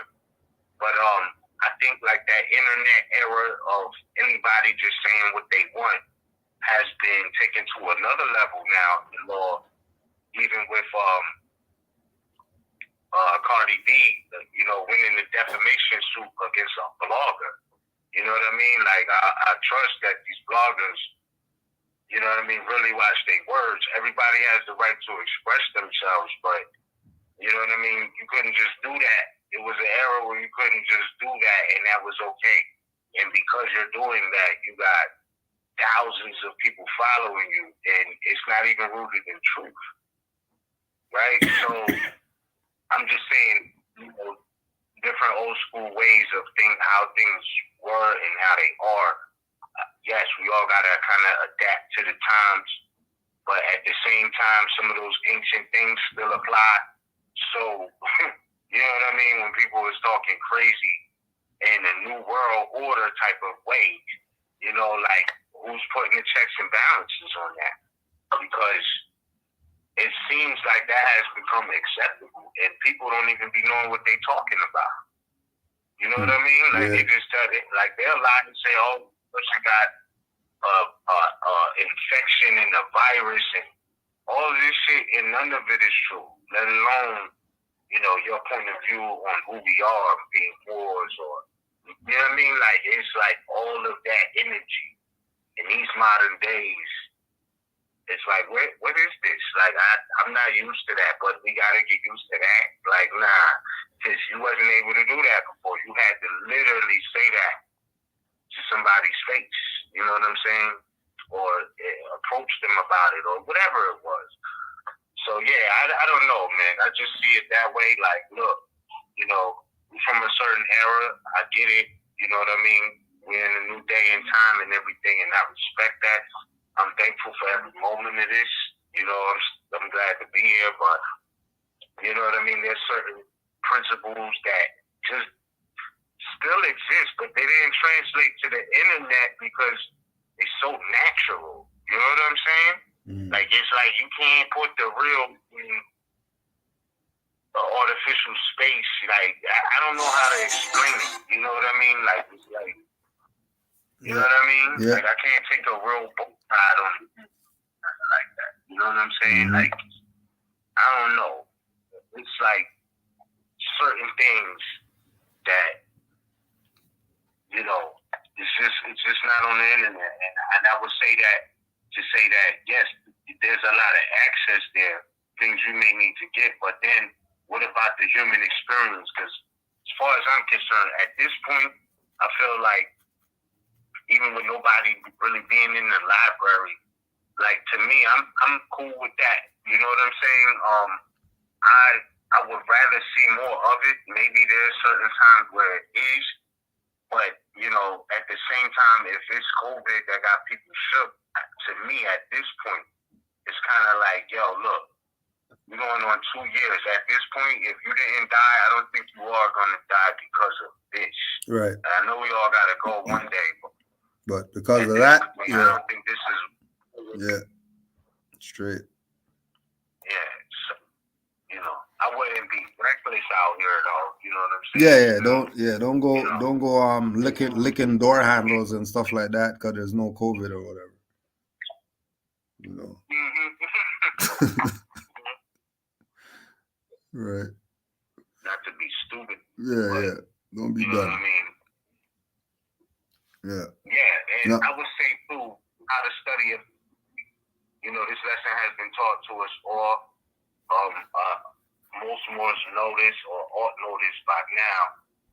But, you know, etymology, that's also, because even when you're reading these books, you got to understand that, like, if you don't know what certain words mean, you know, you can get lost in translation. Like, one of the things that William Penn was saying about the original people of the region was that something to the effect of they are not, it was something about not being used to bills of lading and bills of exchange and things like that. You know what I mean? Like, all of that was in there. It was law language, and it was historical, because as we know, for sure, you know, it is a fact that the law and the history go together. You know, and because it's just the ancient principles of, for lack of a better word, us in the flesh have, you know, for all of those generations before us, they kind of had stuff figured out as far as civics goes and how to treat other human beings respectfully. You know what I mean? Like, that's not new. Like, you know, but I don't know, man. Like, I just feel like there's certain principles that just don't change. And, you know, going to look up records, like actually going on a quest. You know what I mean? I feel like that's what it is. Yeah, I think that's the better word. That helps me describe it a lot better. It's like, when you know what you're looking for and you going to these different places, it's about going on a quest. So, like, even when I look back, the Library of Congress, right? Again, I always have to give acknowledgement to Set and Rye and everybody who went on that trip or made that possible to happen, you know, back in 2018. At that particular time, you know, it was such a beautiful thing to get that affirmation, because when I look back, remember, the Library of Congress is multiple buildings, but the experience of being there, and yes, there's a main reading room and all of that, but when you go there, the first thing you get to is not books. Like, you literally got to read the room, right? So going back to, you know, whatever you do, whether it be your environment, yourself, Yeah. is to just be alert, be aware. Because you go to the Library of Congress and you walk past all of that beautiful Moorish artwork and all of that and start talking about a book, I already feel like you lost, right? Because you have to see this before you even get to a book. I mean, there's arches, that's Moorish. The whole layout is Moorish. You know what I mean? Zodiac on the floor, things like that. Like it's, you know what I mean? So before you even get to a book, you got to deal with more science. Yeah. You know what I mean? Yeah. That's how we do that. So now, you know, when you go into a local library, which may not be as elaborate, you got to know what you're coming for. You can't just walk in there and be like, well, let me just start putting stuff off the shelf and see what I find. Like, if you know what you come into, you know, what you come into, the type of information and subject matter that you go into the library for, then, you know, all you got to do is really ask the librarian. You know what I mean? Where's the information at? And I'm saying that based off of, and even in the library, there's certain information that's not even there. You know what I mean? Yeah, yeah. But as far as public information, you know what I mean? As far as public information goes, if you want to look up some records and general history of the area, you know what I mean? If you want to learn some extra defense aspects as far as the law is concerned, our county libraries, man, they're holding your information. You know what I mean? Like they are. Some of them. And even if it's not from them directly, when people dedicate works like that to the original people, they go on the shelf and they don't really let those books go. You know what I mean? If you're not taking that, you're not checking that one out with your library card. You know what I mean? Like, you're going to have to get it or spend some time there to find out why you need it. But yeah, so I'm just saying that to say the Unos Latigo, when they say these people's skin was brown and was fast enough to have endurance from exposure to keep up with the same endurance as a dog in a race. It's like, oh, really? You know what I mean? Basically, they was trying to say we are fast with endurance, whatever that means. You know what I mean? So, like, it's specific descriptions. And another one of the things that stood out to me is the fact that they said in William Penn's records, right, of the original people in the surrounding so-called Pennsylvania area, he was talking about how, my thought almost escaped. He was talking about how they would paint themselves, check this out, red, black, and green, right? And then when somebody passed or died, they would use black paint for like a year to memorialize that, you know, somebody transitioned. Like, that would be the memoriam. Like, so if somebody passed, they would put on black face paint and wear it, you know what I mean, for a year. I don't know how often they would have to upgrade it, but it was signaling that they lost, you know what I mean? But to me, already having Noble Drew Ali's information as far as the 101s, etc., when I seen that they would use black as well, specifically as the singular face paint to, you know, memorialize a transitioning or a death, it correlated to me with black according to science means death. Like, that's what they were using this vibration for. That's how it came off to me. I don't know if it would have came off to me like that if I didn't already know Noble Drew Ali's lessons to the best of general basic stuff. You know what I'm saying? Yeah. Like, 101s. Like, I don't think I would have correlated it like that, but that's how it hit me. And then they was talking about how this was in another book, because I asked them for all of the books relating to the indigenous people of the region. and one of them said the so-called Negro and the so-called Indian both lost their names to Europeans by taking on European names. That hit different. Even though I already knew that, it's like, okay, well, this is just a confirmation. Because with all the adversities and slanders and different points of views, let me just make sure I know, I ain't bugging. Like, 'cause I know I got the library, you know what I mean, at home. Standard Moorish Library, personal, you know what I mean? I'm talking Ancient and Modern Britons, Volume 1 and 2.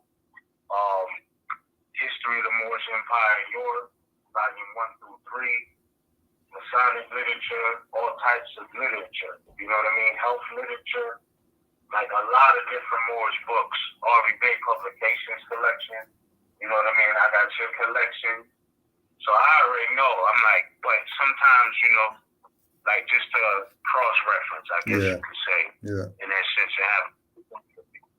Yeah, and I felt like I needed to go that day because it was like the clearest day it wasn't hot, but it was like the most sunniest day in a while. Yeah.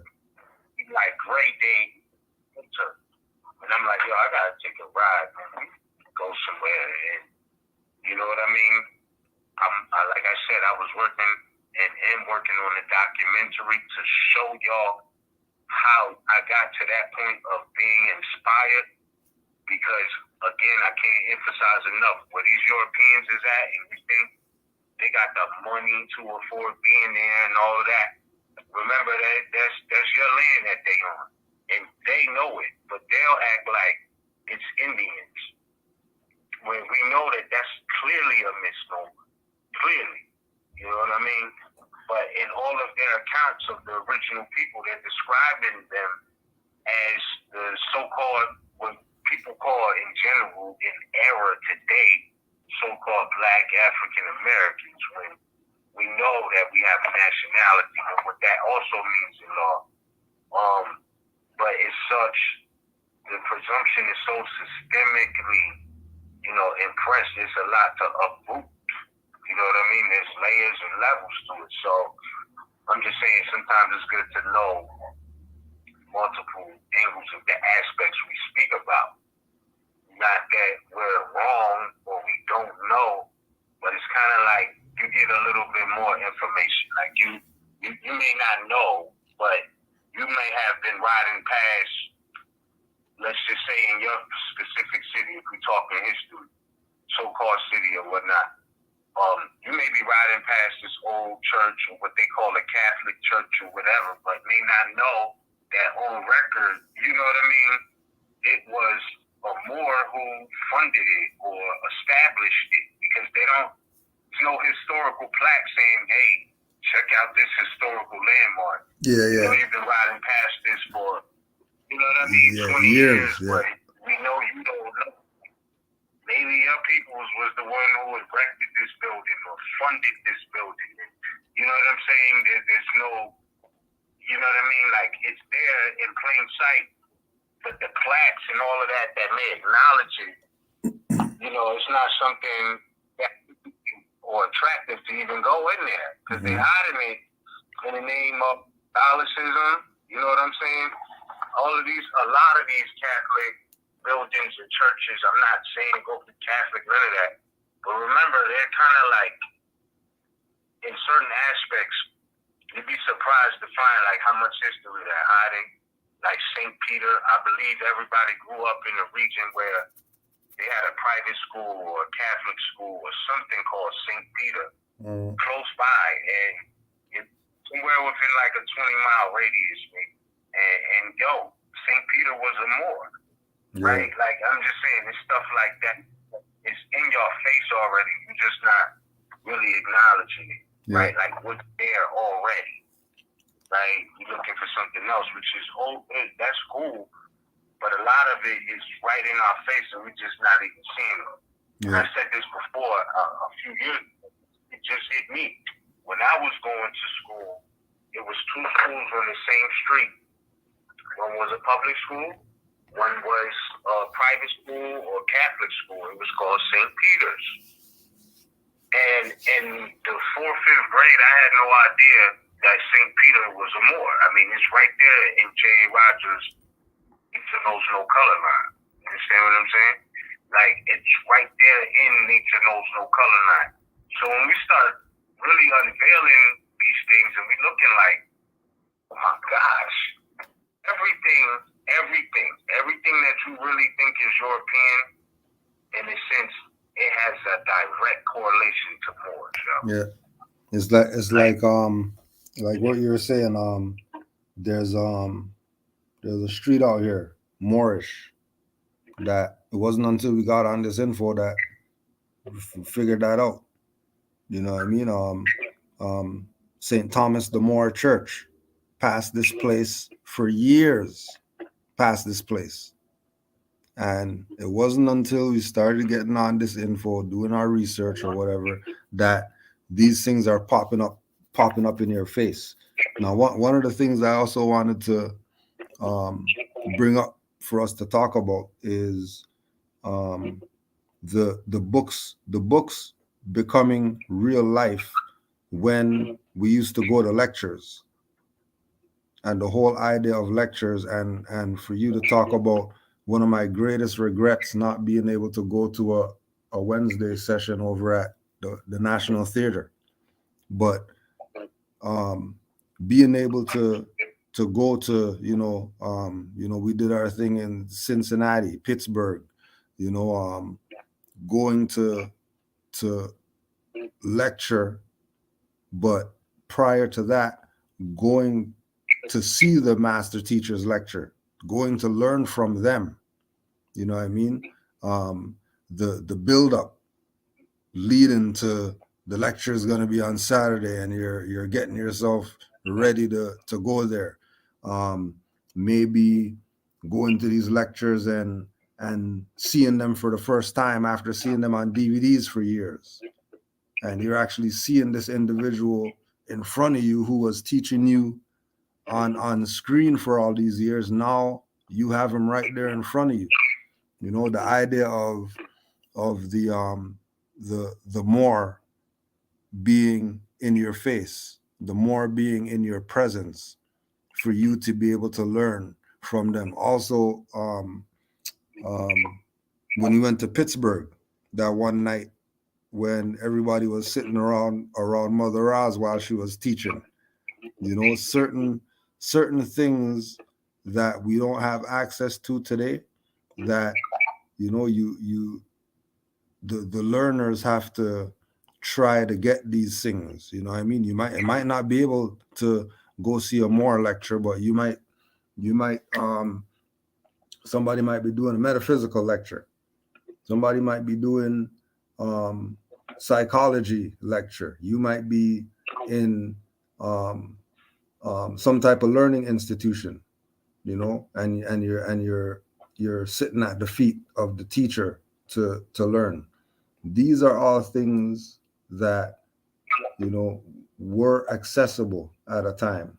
Like the last lecture, what was the last lecture I went to? Like that might have been Carolina, maybe. When me, Seton Raheem, and Taj.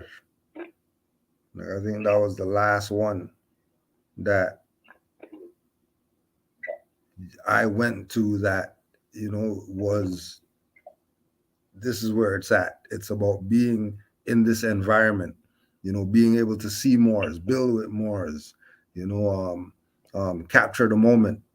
The Moors sent me some pictures from National Theater, being able to get some snaps with Miz and Raz, and you got your little far picture, the Mother Anid, because he's not playing those ones.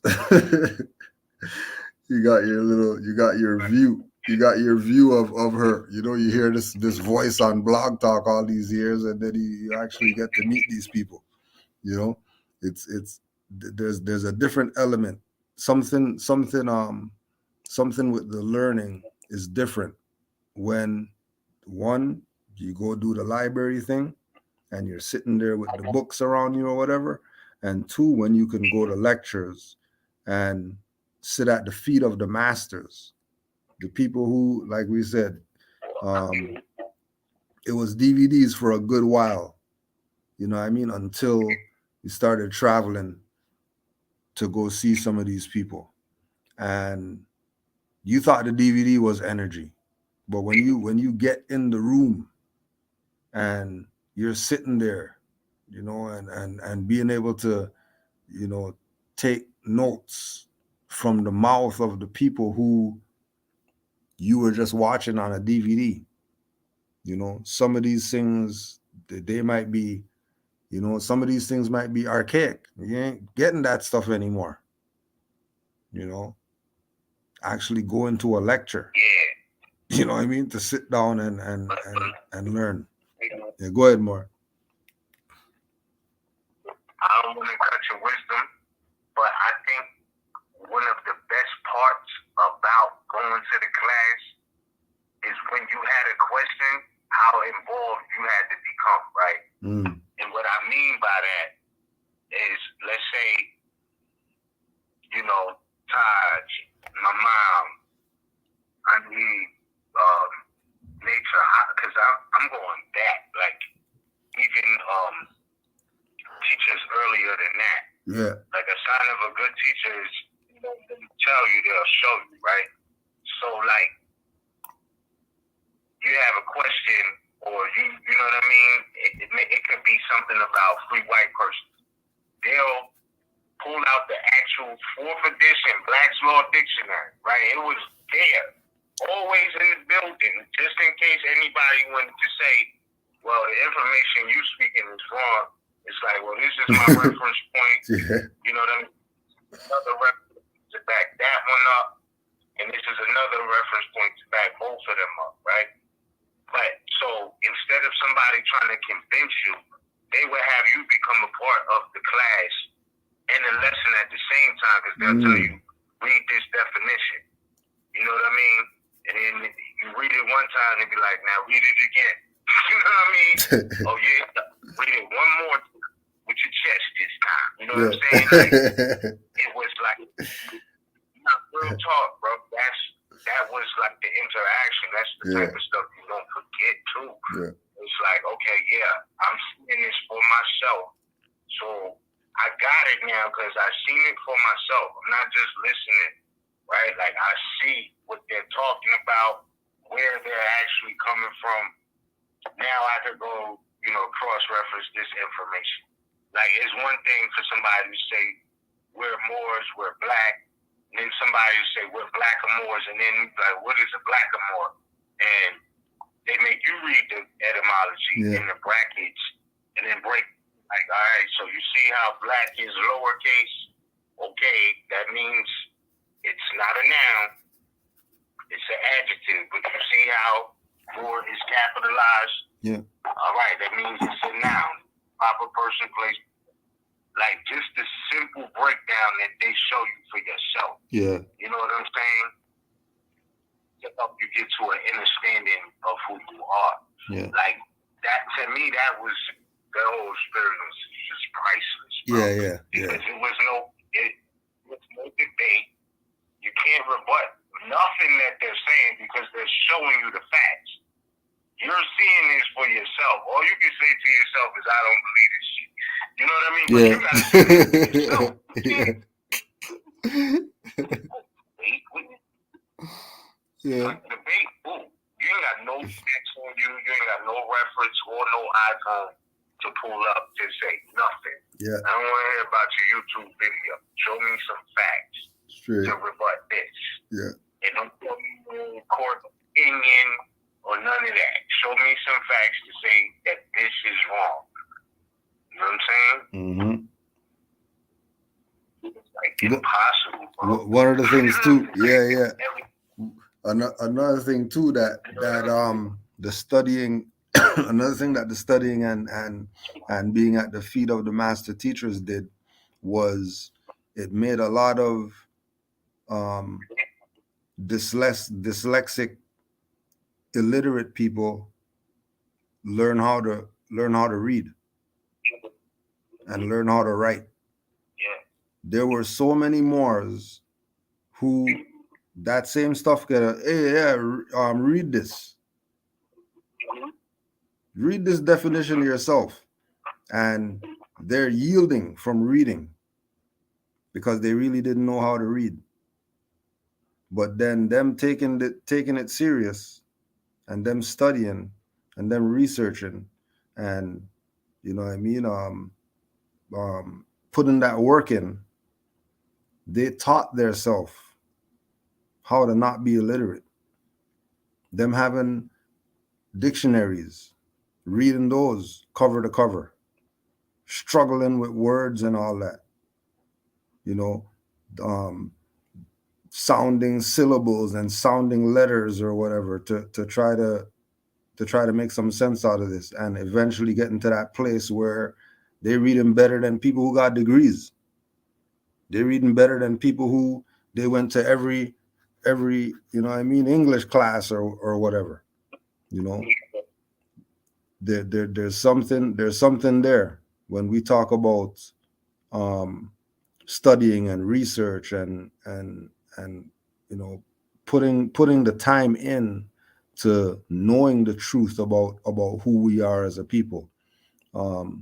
There's a lot of other things that are happening, you know, at the same time. Like we're saying, the the confirmations, the elder who used to be at the at the National Theater. All right. Just backing up everything. No words. Just 2 words. 2 words. Every time something hits. All right. Every time something hits. You know what I mean? Break it down. Break it down.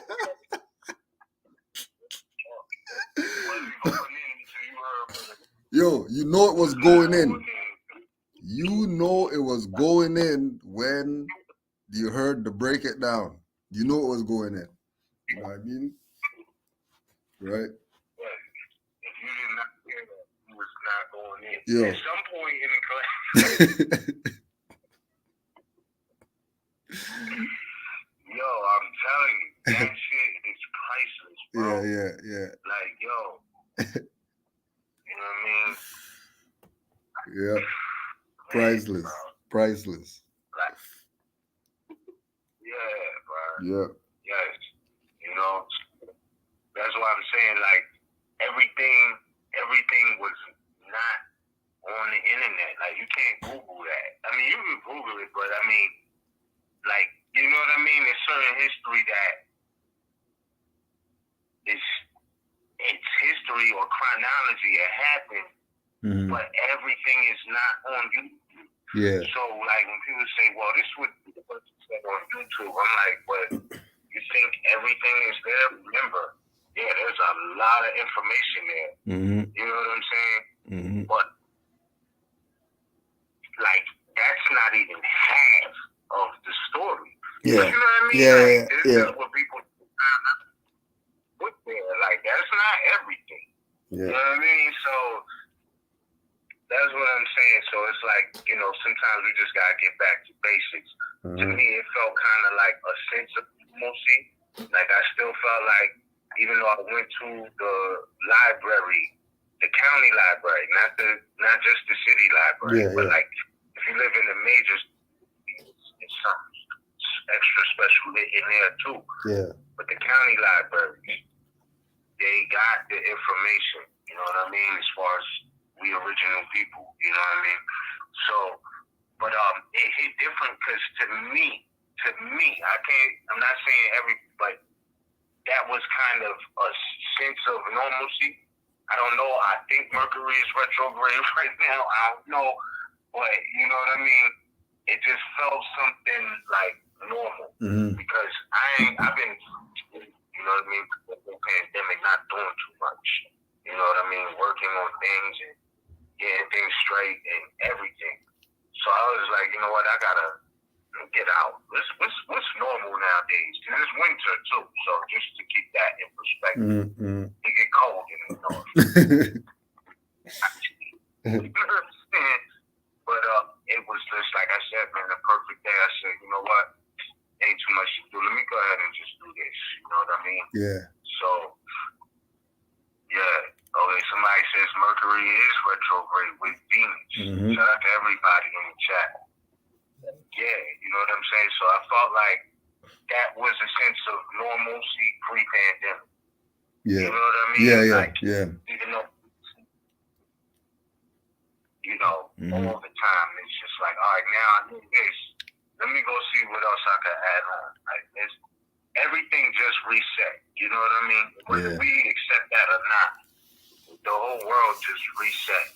You know what I mean? I can't say it's 100 rebooted, but the ancient principles haven't changed. So there's certain things, like, to me, that, bro, like, finding out life-saving, life-changing perspectives. Yeah. And it's not like we're going to read the books you can rent. Like, no, this is shit you can't even take out the building. You know what I mean? And our information is there. So, yeah, bro, I just see it like that.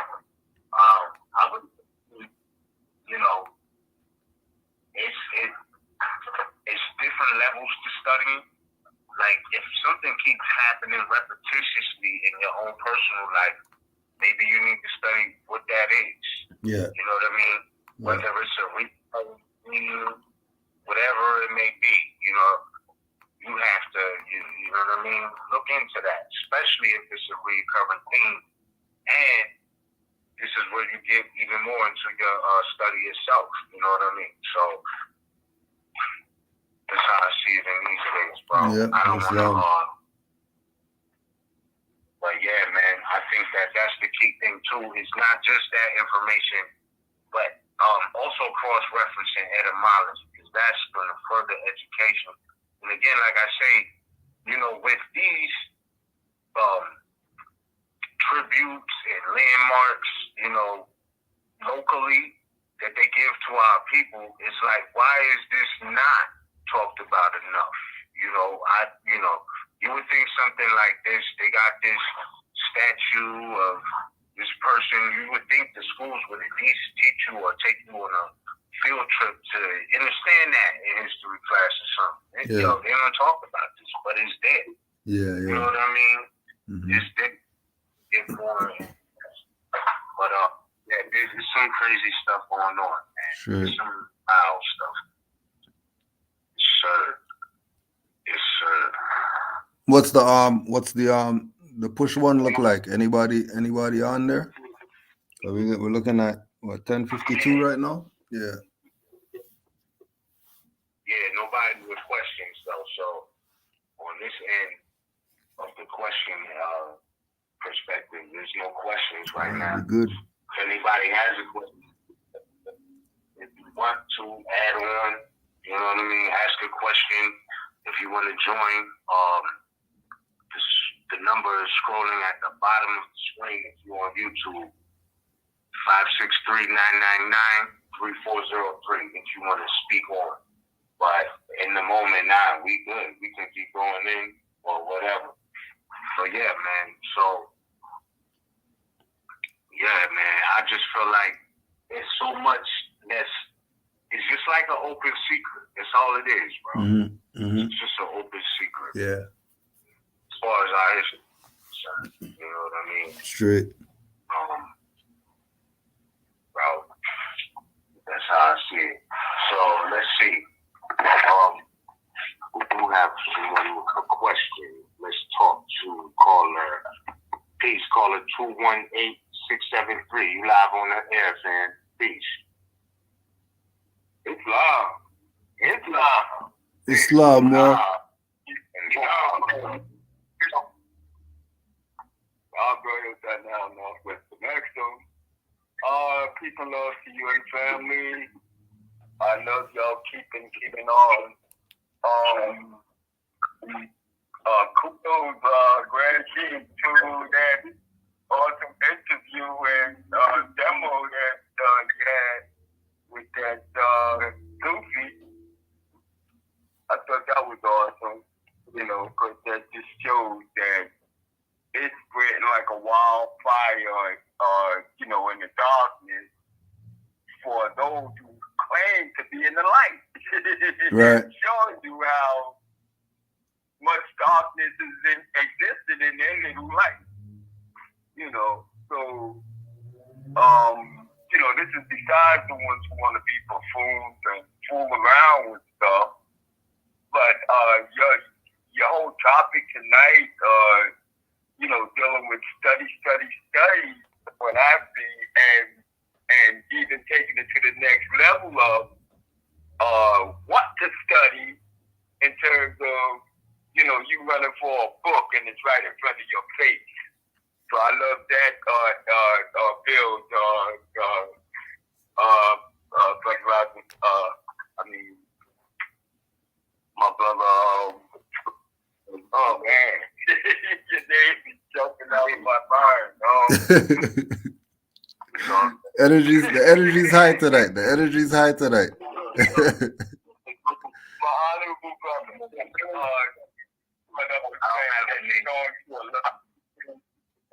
going through a library and they missed the whole landscape. When the book's there, it's something that can't be hidden. It can't be torn apart easily. They can't disappear, and they won't read that book. And a lot of part of that mind of that savior type attitude, thinking that, if I go to the library, it's already, somebody had to know before and put it there.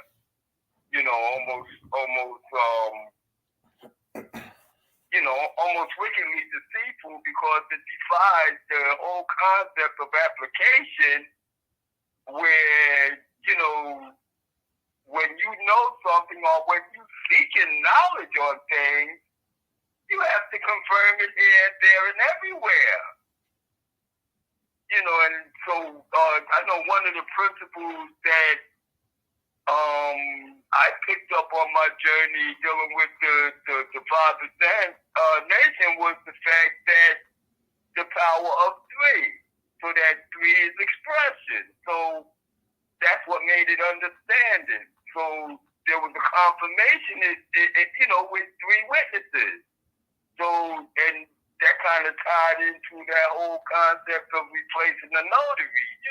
It shows you how things not only confirm, but how they express themselves from the smaller principles, from the fundamentals, out to the open of that knowing, because it's something that now you can see so well that you can apply it. And if you learn anything that you can't actively apply it to something in front of you,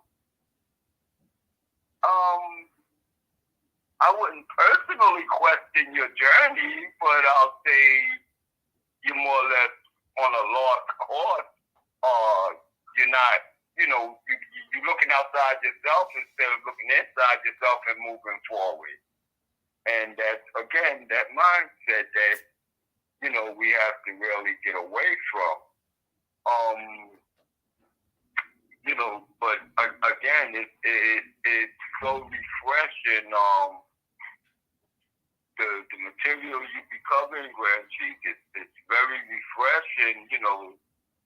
Each live or download, even if I go back years and I'm seeing it all, just it's just enlightenment. What can I say? And I thank you for that. And Brother Raheem, you as well. You proved to me the most excellent standard of a studious person in the way that, study's supposed to be in terms of the word application, because the application knowledge is part of the sweet spell that the institution institutional learnings put the folk in. It made them lazy, and they had such a thing in a college class that I was taking in 1984, where when we started the new term, and I think the subject matter was something dealing with logic, and the professor name was Professor C, and it was a non-melanated, so to speak, and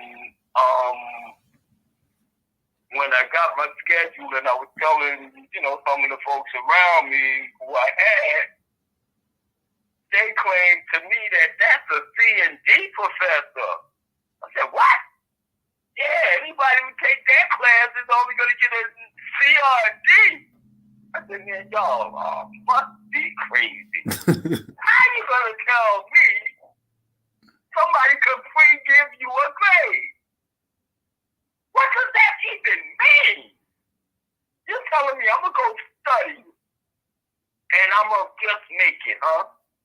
Get the hell out of here, And that lazy, I need to give you a shiny apple type mentality attitude. Whereas the truth is you go and you take your grade. How do you take your grade? By mastering whatever the subject matter is. And the mastery has to be inclusive of application. And so finally, making a long story short, that was a lot really overwinded, but during the end of the midterm and going into the final, I find out that they got C's and D's because this Professor C was incorrect about the answers to his own test. And he wouldn't hear me, so I had to put it in writing. So yeah, I had to go the extra mile, make some work, apply what I'm talking about, and write in your subject matter, write in this subject matter. Because it had to do with logic and reasoning, and the different forms of that. Deductive reasoning and, so forth and so on. But anyway, I had to finally take him to the head of the department before he bowed out gracefully. And you better believe that class that I was in, students left out with more than C's and D's, whether they deserved it or not. And, it's just, that's just a point of example in terms of dealing with people with preconceived notions and prejudices about things without putting their foot in the water. Oh no, they told me that water was too cold. Oh no, they told me that water was too hot. And they don't want to get in the water. Or they don't want to walk the road. Or they don't want to try, apply, learn, see the truth. And, what you brothers have been doing, and you've been doing it for years, and I appreciate you for it, and I give thanks. And, oh man, Grand Sheik, I also have to commend you on that excellent celebration day. Honors to the Prophet Noble Jew Ali, and I give thanks for that celebration and the panel that was on it. And but I never got any information on that brother Eric Williams, the way to contact, because I'm still curious as to his platform and stuff. But anyway, I think I overtalked. I apologize. apologize if y'all can't even hear me. I trust y'all hear me. And Yeah, we got you, man. Over talk and then we take us off point. No, we got you. Always on point. I don't know if you're on Instagram, but it's the same name on Instagram, Eric Williams Bay.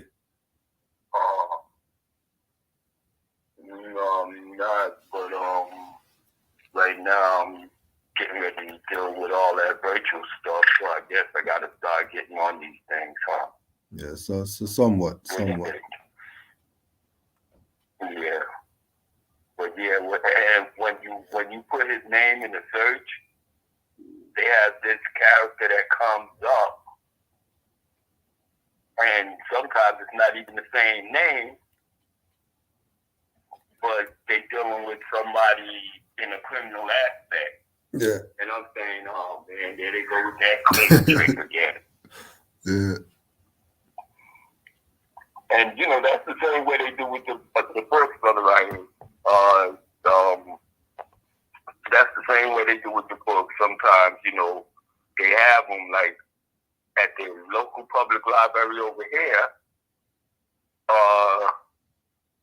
You had to know what you're going in looking for, and then you find out that, oh yeah, we got that in the basement. You got to put a slip in, and you know, who knows, it might take 3-4 days, you know, and then you get a whole of books that are sitting so long and so old that as you go to turn the page, they begin to crumble.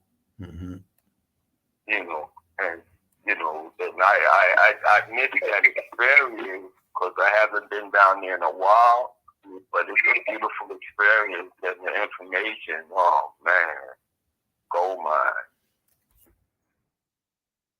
You know, it really is.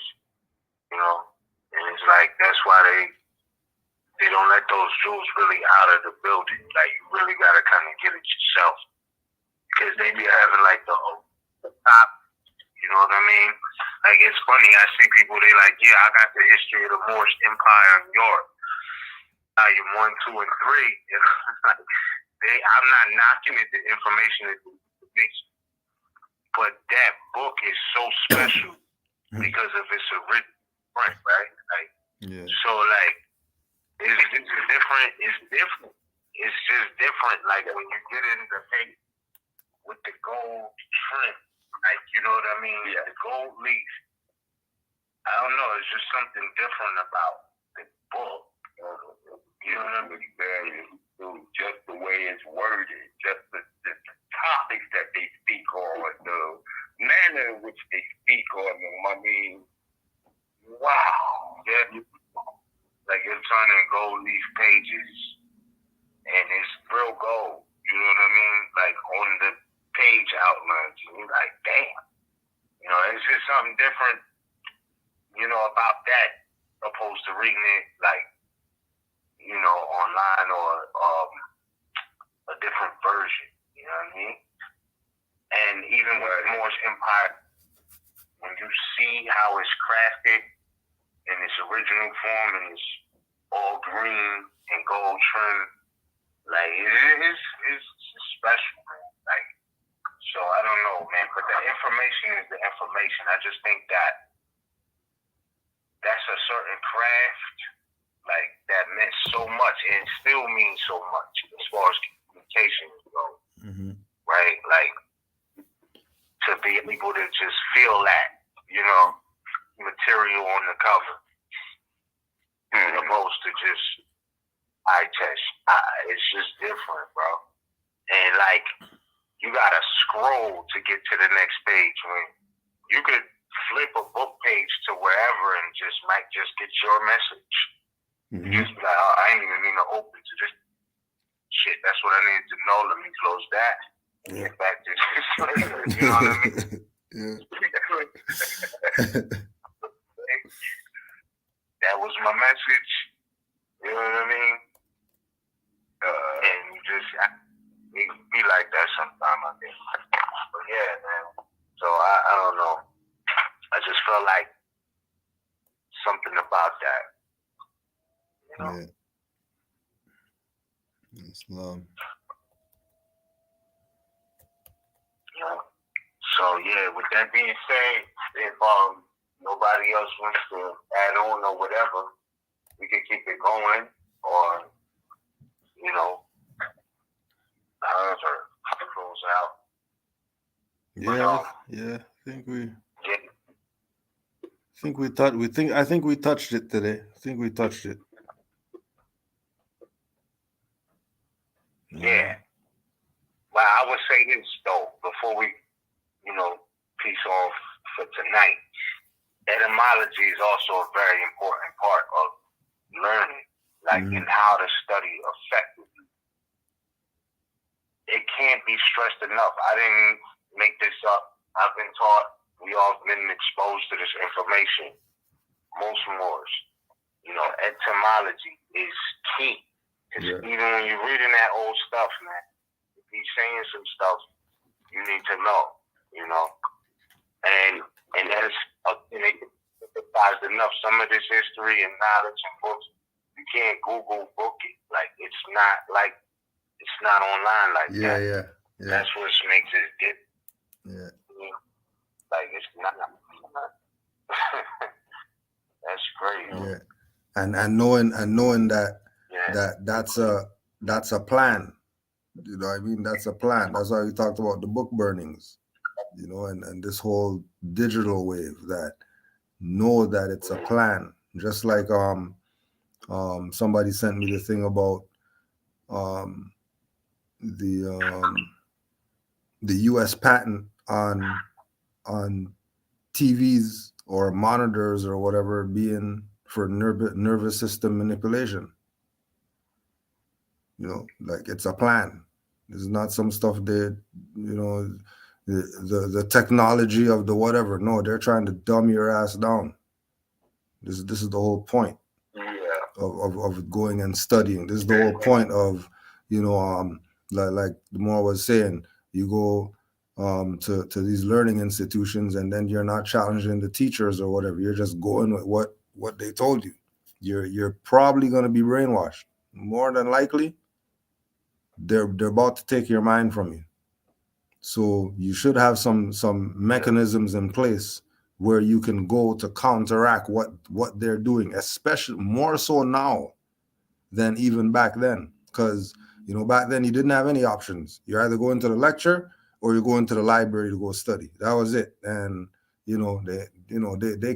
can lie to you in a book, they can lie to you in a lecture, but today they can lie to you on Google Books, they can lie to you on DuckDuckGo, they can lie to you on Guy Pushing Live, they can lie to you on the consultation this guy told you 300 for, they could lie to you in paperwork, they could lie to you in so many different ways now that if your head's not on properly, you're probably going to end up messed up with this information and not having the right perspectives. One of the things we were talking about again was this idea of not being able to have reference points. Honors to Moors like Kush Day, who he's reading to them from the book. So you can't say it's him. You can't say you didn't get a reference point. You can't say you weren't told to go do your research. Here's the page number, here's the book cover, so you can do your research. Here's where you could even go get the book so you can do your research. It has to be stressed. Like we were saying, that you're going back to the foundation, getting your etymology books, getting your dictionaries, getting your law dictionaries, whatever different ones that they got. Unfortunately, it's probably 300 now when those used to be 30 notes. But this is sort of where it's at. You're gonna have to, when they say, you're gonna have to do some soul searching and find yourself and all that stuff. You're gonna have to do some researching and some knowledge searching to find these books and all that, because you might be saved Yeah, you might be saved getting some PDFs or something like that. But like we say, PDF isn't like turning the page. Turning the page is a whole different frequency and vibration. Reading off the page and reading off a screen is two different things, especially with the US patent, 6506, whatever it is, and these people attacking your nervous system with these screens. They're not playing games with you. So stop playing with them. But I yield the floor.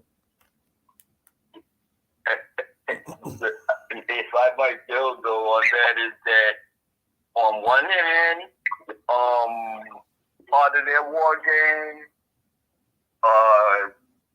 talking about this paperless society, where remember they know their market, the Negro, Black, and Colored, who are lazy and always looking outside for help when they could have done it themselves and it would have been well done. And so they so used to null and void contracts from the beginning, which unilateral contracts are, that they don't read it, they just sign it, and then it becomes an agreement, even though they didn't agree because they didn't have the mindset wasn't there. And but they got this thing, this paperless thing where you won't even have a record. Not that you got a record when you signed it before, but now they try to make you feel like you shouldn't even ask for a copy, a hard copy. And meanwhile, your mailbox is flooded daily with paper. All types of nonsense. Yeah. It's funny. I mean, it's sad. It's so contradictory. It's so in your face. Wow. I don't want to cut your wisdom, but I gotta say this: a lot of people don't realize how instrumental the post office was in the vaccine mandate decision. Right? That a couple of weeks ago, maybe 2 weeks at best, when the Supreme Court just ruled that OSHA, Biden, and them can't enforce this employee mandate for vaccination, right? OSHA doesn't have that authority, right? So it's just crazy. You were saying something about, oh man, it just slipped my mind. I apologize, Morris. The paper that came back, the hard copy. Yes, the hard copy. Everything is going paperless. You could go to any store and right now they're asking, do you want your receipt printed or email? Yeah, email like to you. That's where it's going. Yeah. Yeah, so just about when you said paperless society, it made me think like it's not just about the note about to disappear. Even banks are now offering things like, you could get paperless, just email things. But I wanted to say this was what escaped my thought for a second. The post office being instrumental in the vaccine decision, they asked for the hold because the quote-unquote nation or country will fall apart at the seams if any postal workers decided that they were not going to take it, right? Like any percentage, it would have shut down the country. And I'm saying that because you said while it's going paperless, you still get a bunch of mail. You know what I mean? You get a bunch of paper, the mail. That's what you said that made me think about that. And it's like, yo, that influenced the Supreme Court to not mandate that only for so-called healthcare workers, right? So it's like, yeah, you know what I mean? If the post office shut down, they couldn't send you all of this debt. They're going to send you in the mail via bills, all of that, right? Like, that would be impossible if the post office, because if y'all know, I don't know if everybody knows, but it was made very clear in October, like right around Halloween, they said that the post office was going to be charging more for mail, but slowing down the service. That's what they said. This is all public record. And then they were already at a slow spot. The post office is essential for multiple reasons, right? So when they was like, look, you can Google it. The USPS or whatever, United States Post Office was asking for them to be exempt from the whole thing. And I think that kind of brought the reality to light. Like, yo, listen, there's people who are just not going to take the vaccine. And if people at the post, you, like you said, couldn't get that piece of paper in the mail, bro. Like, you know what I'm saying? That would been sent. Yeah, so that was a big aspect of that, among other businesses too. But that was definitely one of the reasons, because what they say, the USPS is like the second most important as far as their infrastructure. So yeah. Now you messing with our money. Just like I noticed, that all the services at one time, it used to be for people, and then they flipped the script, and so now every service you look at, when you look into it, it's really only for businesses and agencies, and you know what I'm saying? You look at a complaint form. That's why you don't see human rights written on any type of document around, especially for the non-human entity. That's why the 14th was actually put in, and they showed how they took the script a while ago when they started trying to raise the idea of the contribution. And they could name companies, some political, items. And, I say all that just to say that it also, what you bring up made me reflect on something Rand Sheik always mentioned is, just because you get a ruling in seemingly in your favor, it doesn't mean anything. And so that's quite almost meaningless in the sense that it wasn't for your benefit, it was for their benefit. They're being the corporate construct, So that's why we have to really get on our toes. And also the fact that they brought up Grand Chief that so many people were really truly illiterate that it was almost surprising to me at times, because I forget, like when we do our studies and we are going about our journey, we can very easily forget that everybody didn't take this road. So we're talking Greek to them. Yeah. Even if we give them the book, they can't read it. They can't decipher it. They not yet anyway. They haven't been trained to think again. And so that's why I know that when the prophet said, if I can get you to think, I know you can go and save yourself. Because that's all it's really about. That really true thought pattern that takes you into discernment and intuition, where you have to cross that threshold of the imagination. So now we're talking about using the workshop, the tools of the mind, and then giving it directional fortitude in terms of to what end. And as I say, I have been quite sad threatened by their literacy, even while all you ever hear, I know all I heard when I was growing up was, free schools and dumb quote-unquote niggers. And I don't know if that was a spell we cast on ourselves or what.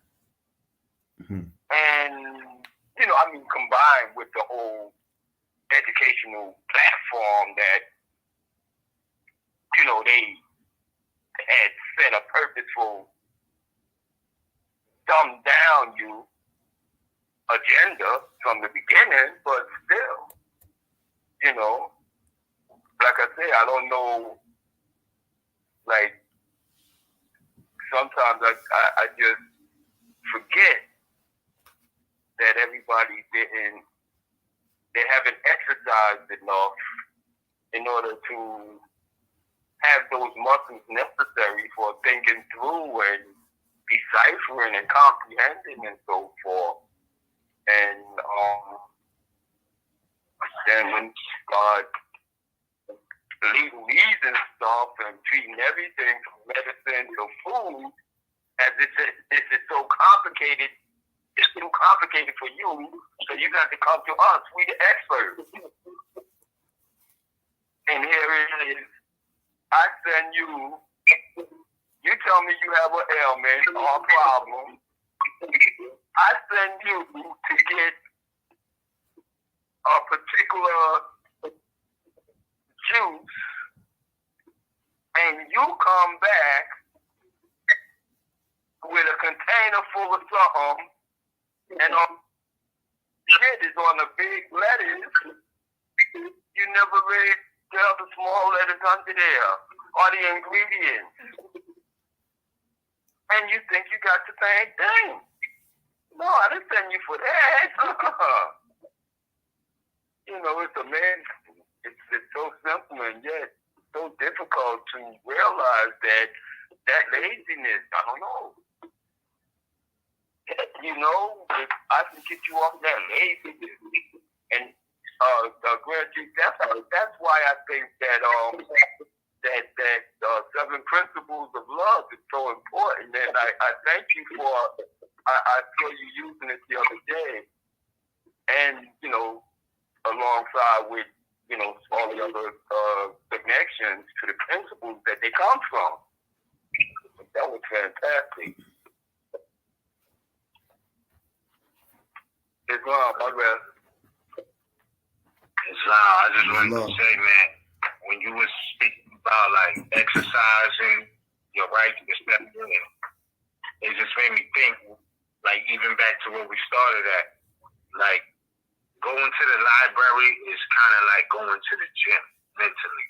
I think that's the, you know what I mean? Yeah. Like it's kind of like testing your knowledge. You know what I mean? Mm-hmm. Like you test your knowledge, see what's adding up and what needs. You know what I mean? I think that's the perfect way to put it, because we talk about exercising rights, etc. I'm totally with that, but we also have to be fortified mentally.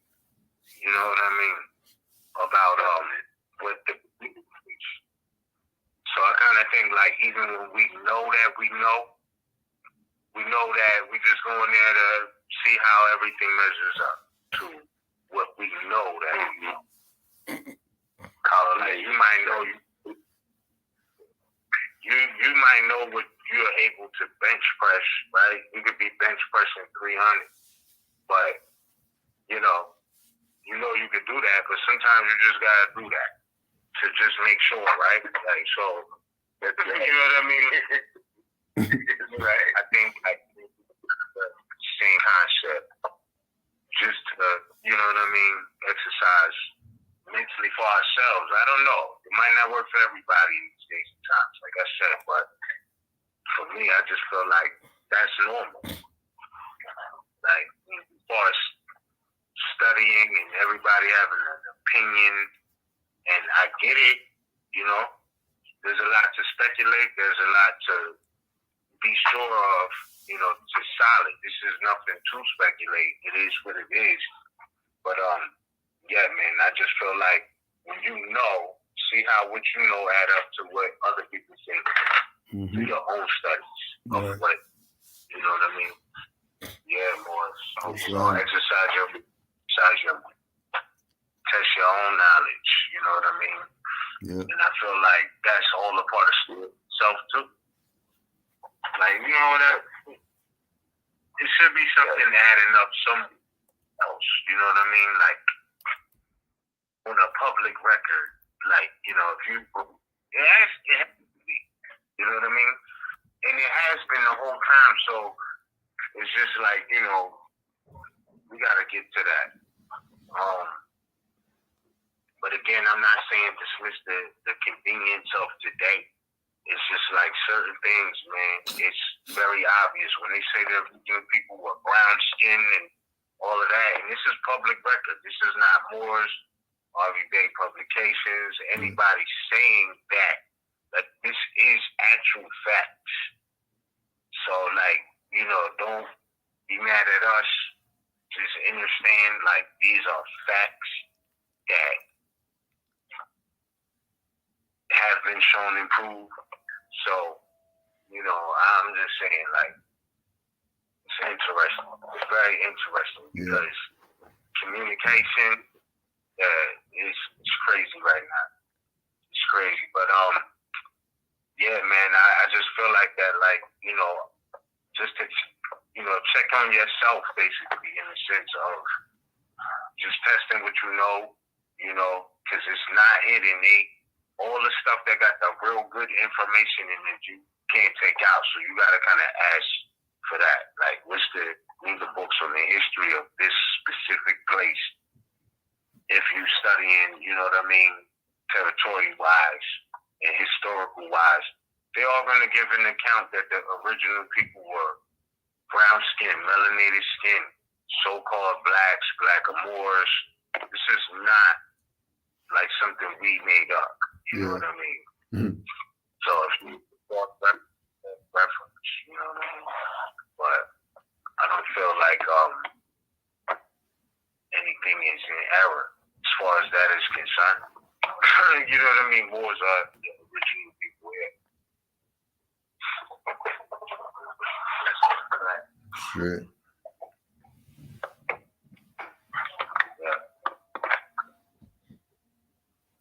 Yeah. Yeah, more. So, yes. Great.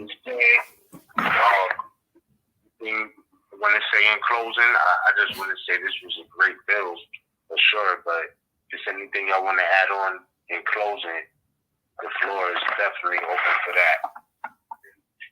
We could get to it. Peace, more. Well, just making sure, making sure the Moors know, you know, stay close to Canaanland Moors YouTube page. Stay close to rvbaypublications.com.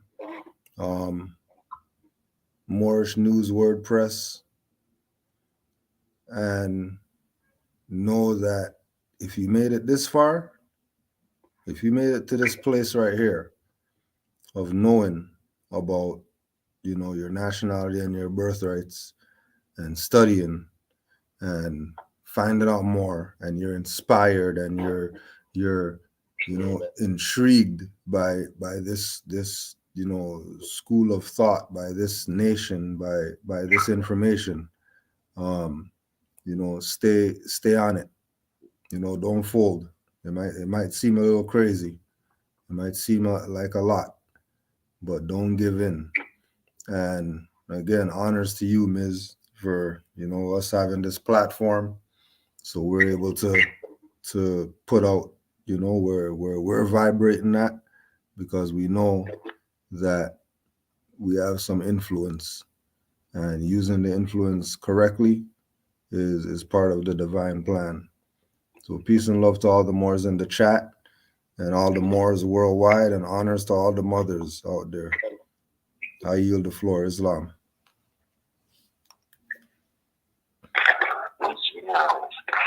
Thanks, likewise. Acknowledgement. I appreciate that. Again, Joseph, just want to give acknowledgement to everybody who tuned in tonight. I know we did this 1 week after we scheduled. However, you know what I mean? I feel like it was right on time because now is the perfect time. And,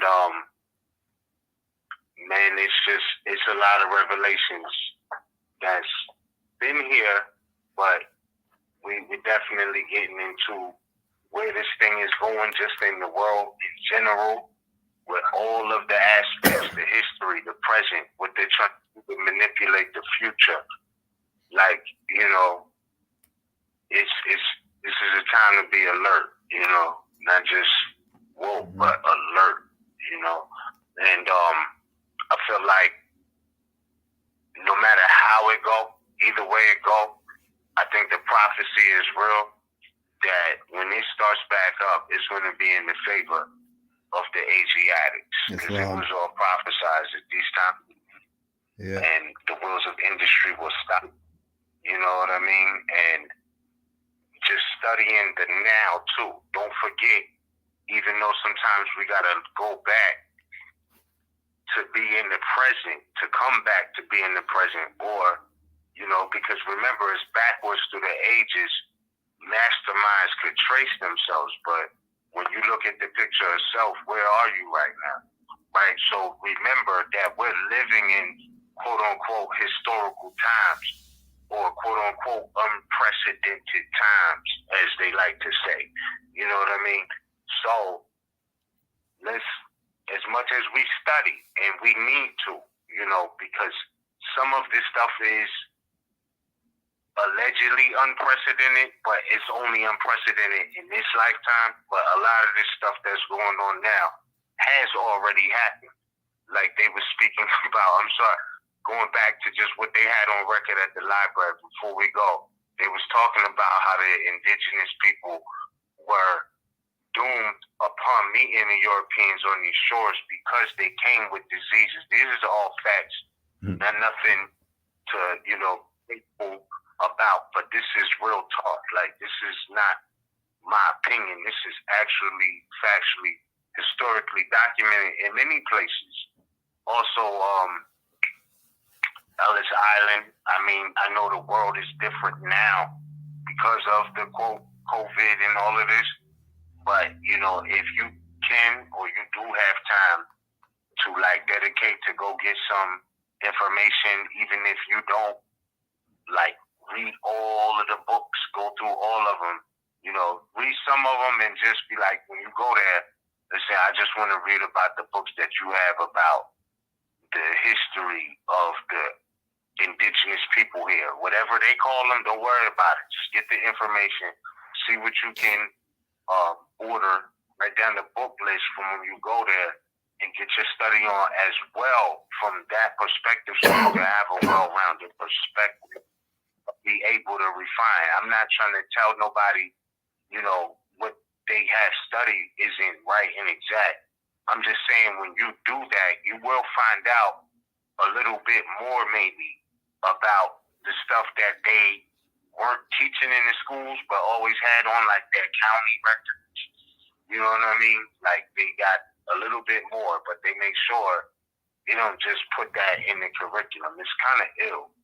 You know what I mean? But that's why I'm saying that, because real talk, I know we're not Negro, black, or colored, but, you know, it's like a time is coming up where people acknowledge our people's Moors histories, you know, who have been branded. And they try to even limit that. And what I'm saying is, like, it's not as limited as they make it out to be. You know what I'm saying? Like, they're not telling everything in public, but they got the records. And that's just crazy. You know what I'm saying? So, yeah, man. I don't know, man. I'm just appreciative for these times to be alive. I feel like this was a beautiful presentation and build tonight as far as the perspectives on this. And I think every more in the chat, Canaanland Moors, Everyday Publications, as you already mentioned, and Anna E, everyone for, you know what I mean, setting up the platform.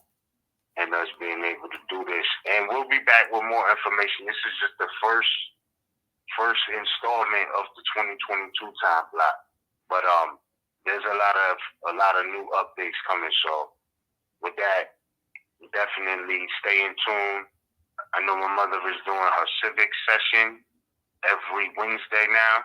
She went from the astrology on go to the civic session. So stay in tune with RV Bay Publications for that. And with that being said, Morris, we're gonna go ahead and close out for the night. Islam. Islam. Peace and love, Morris. Indeed, more. All right. Let's stay safe out there. Study. And stay present. Stay here. Stay in the now as well. But see how it all correlates.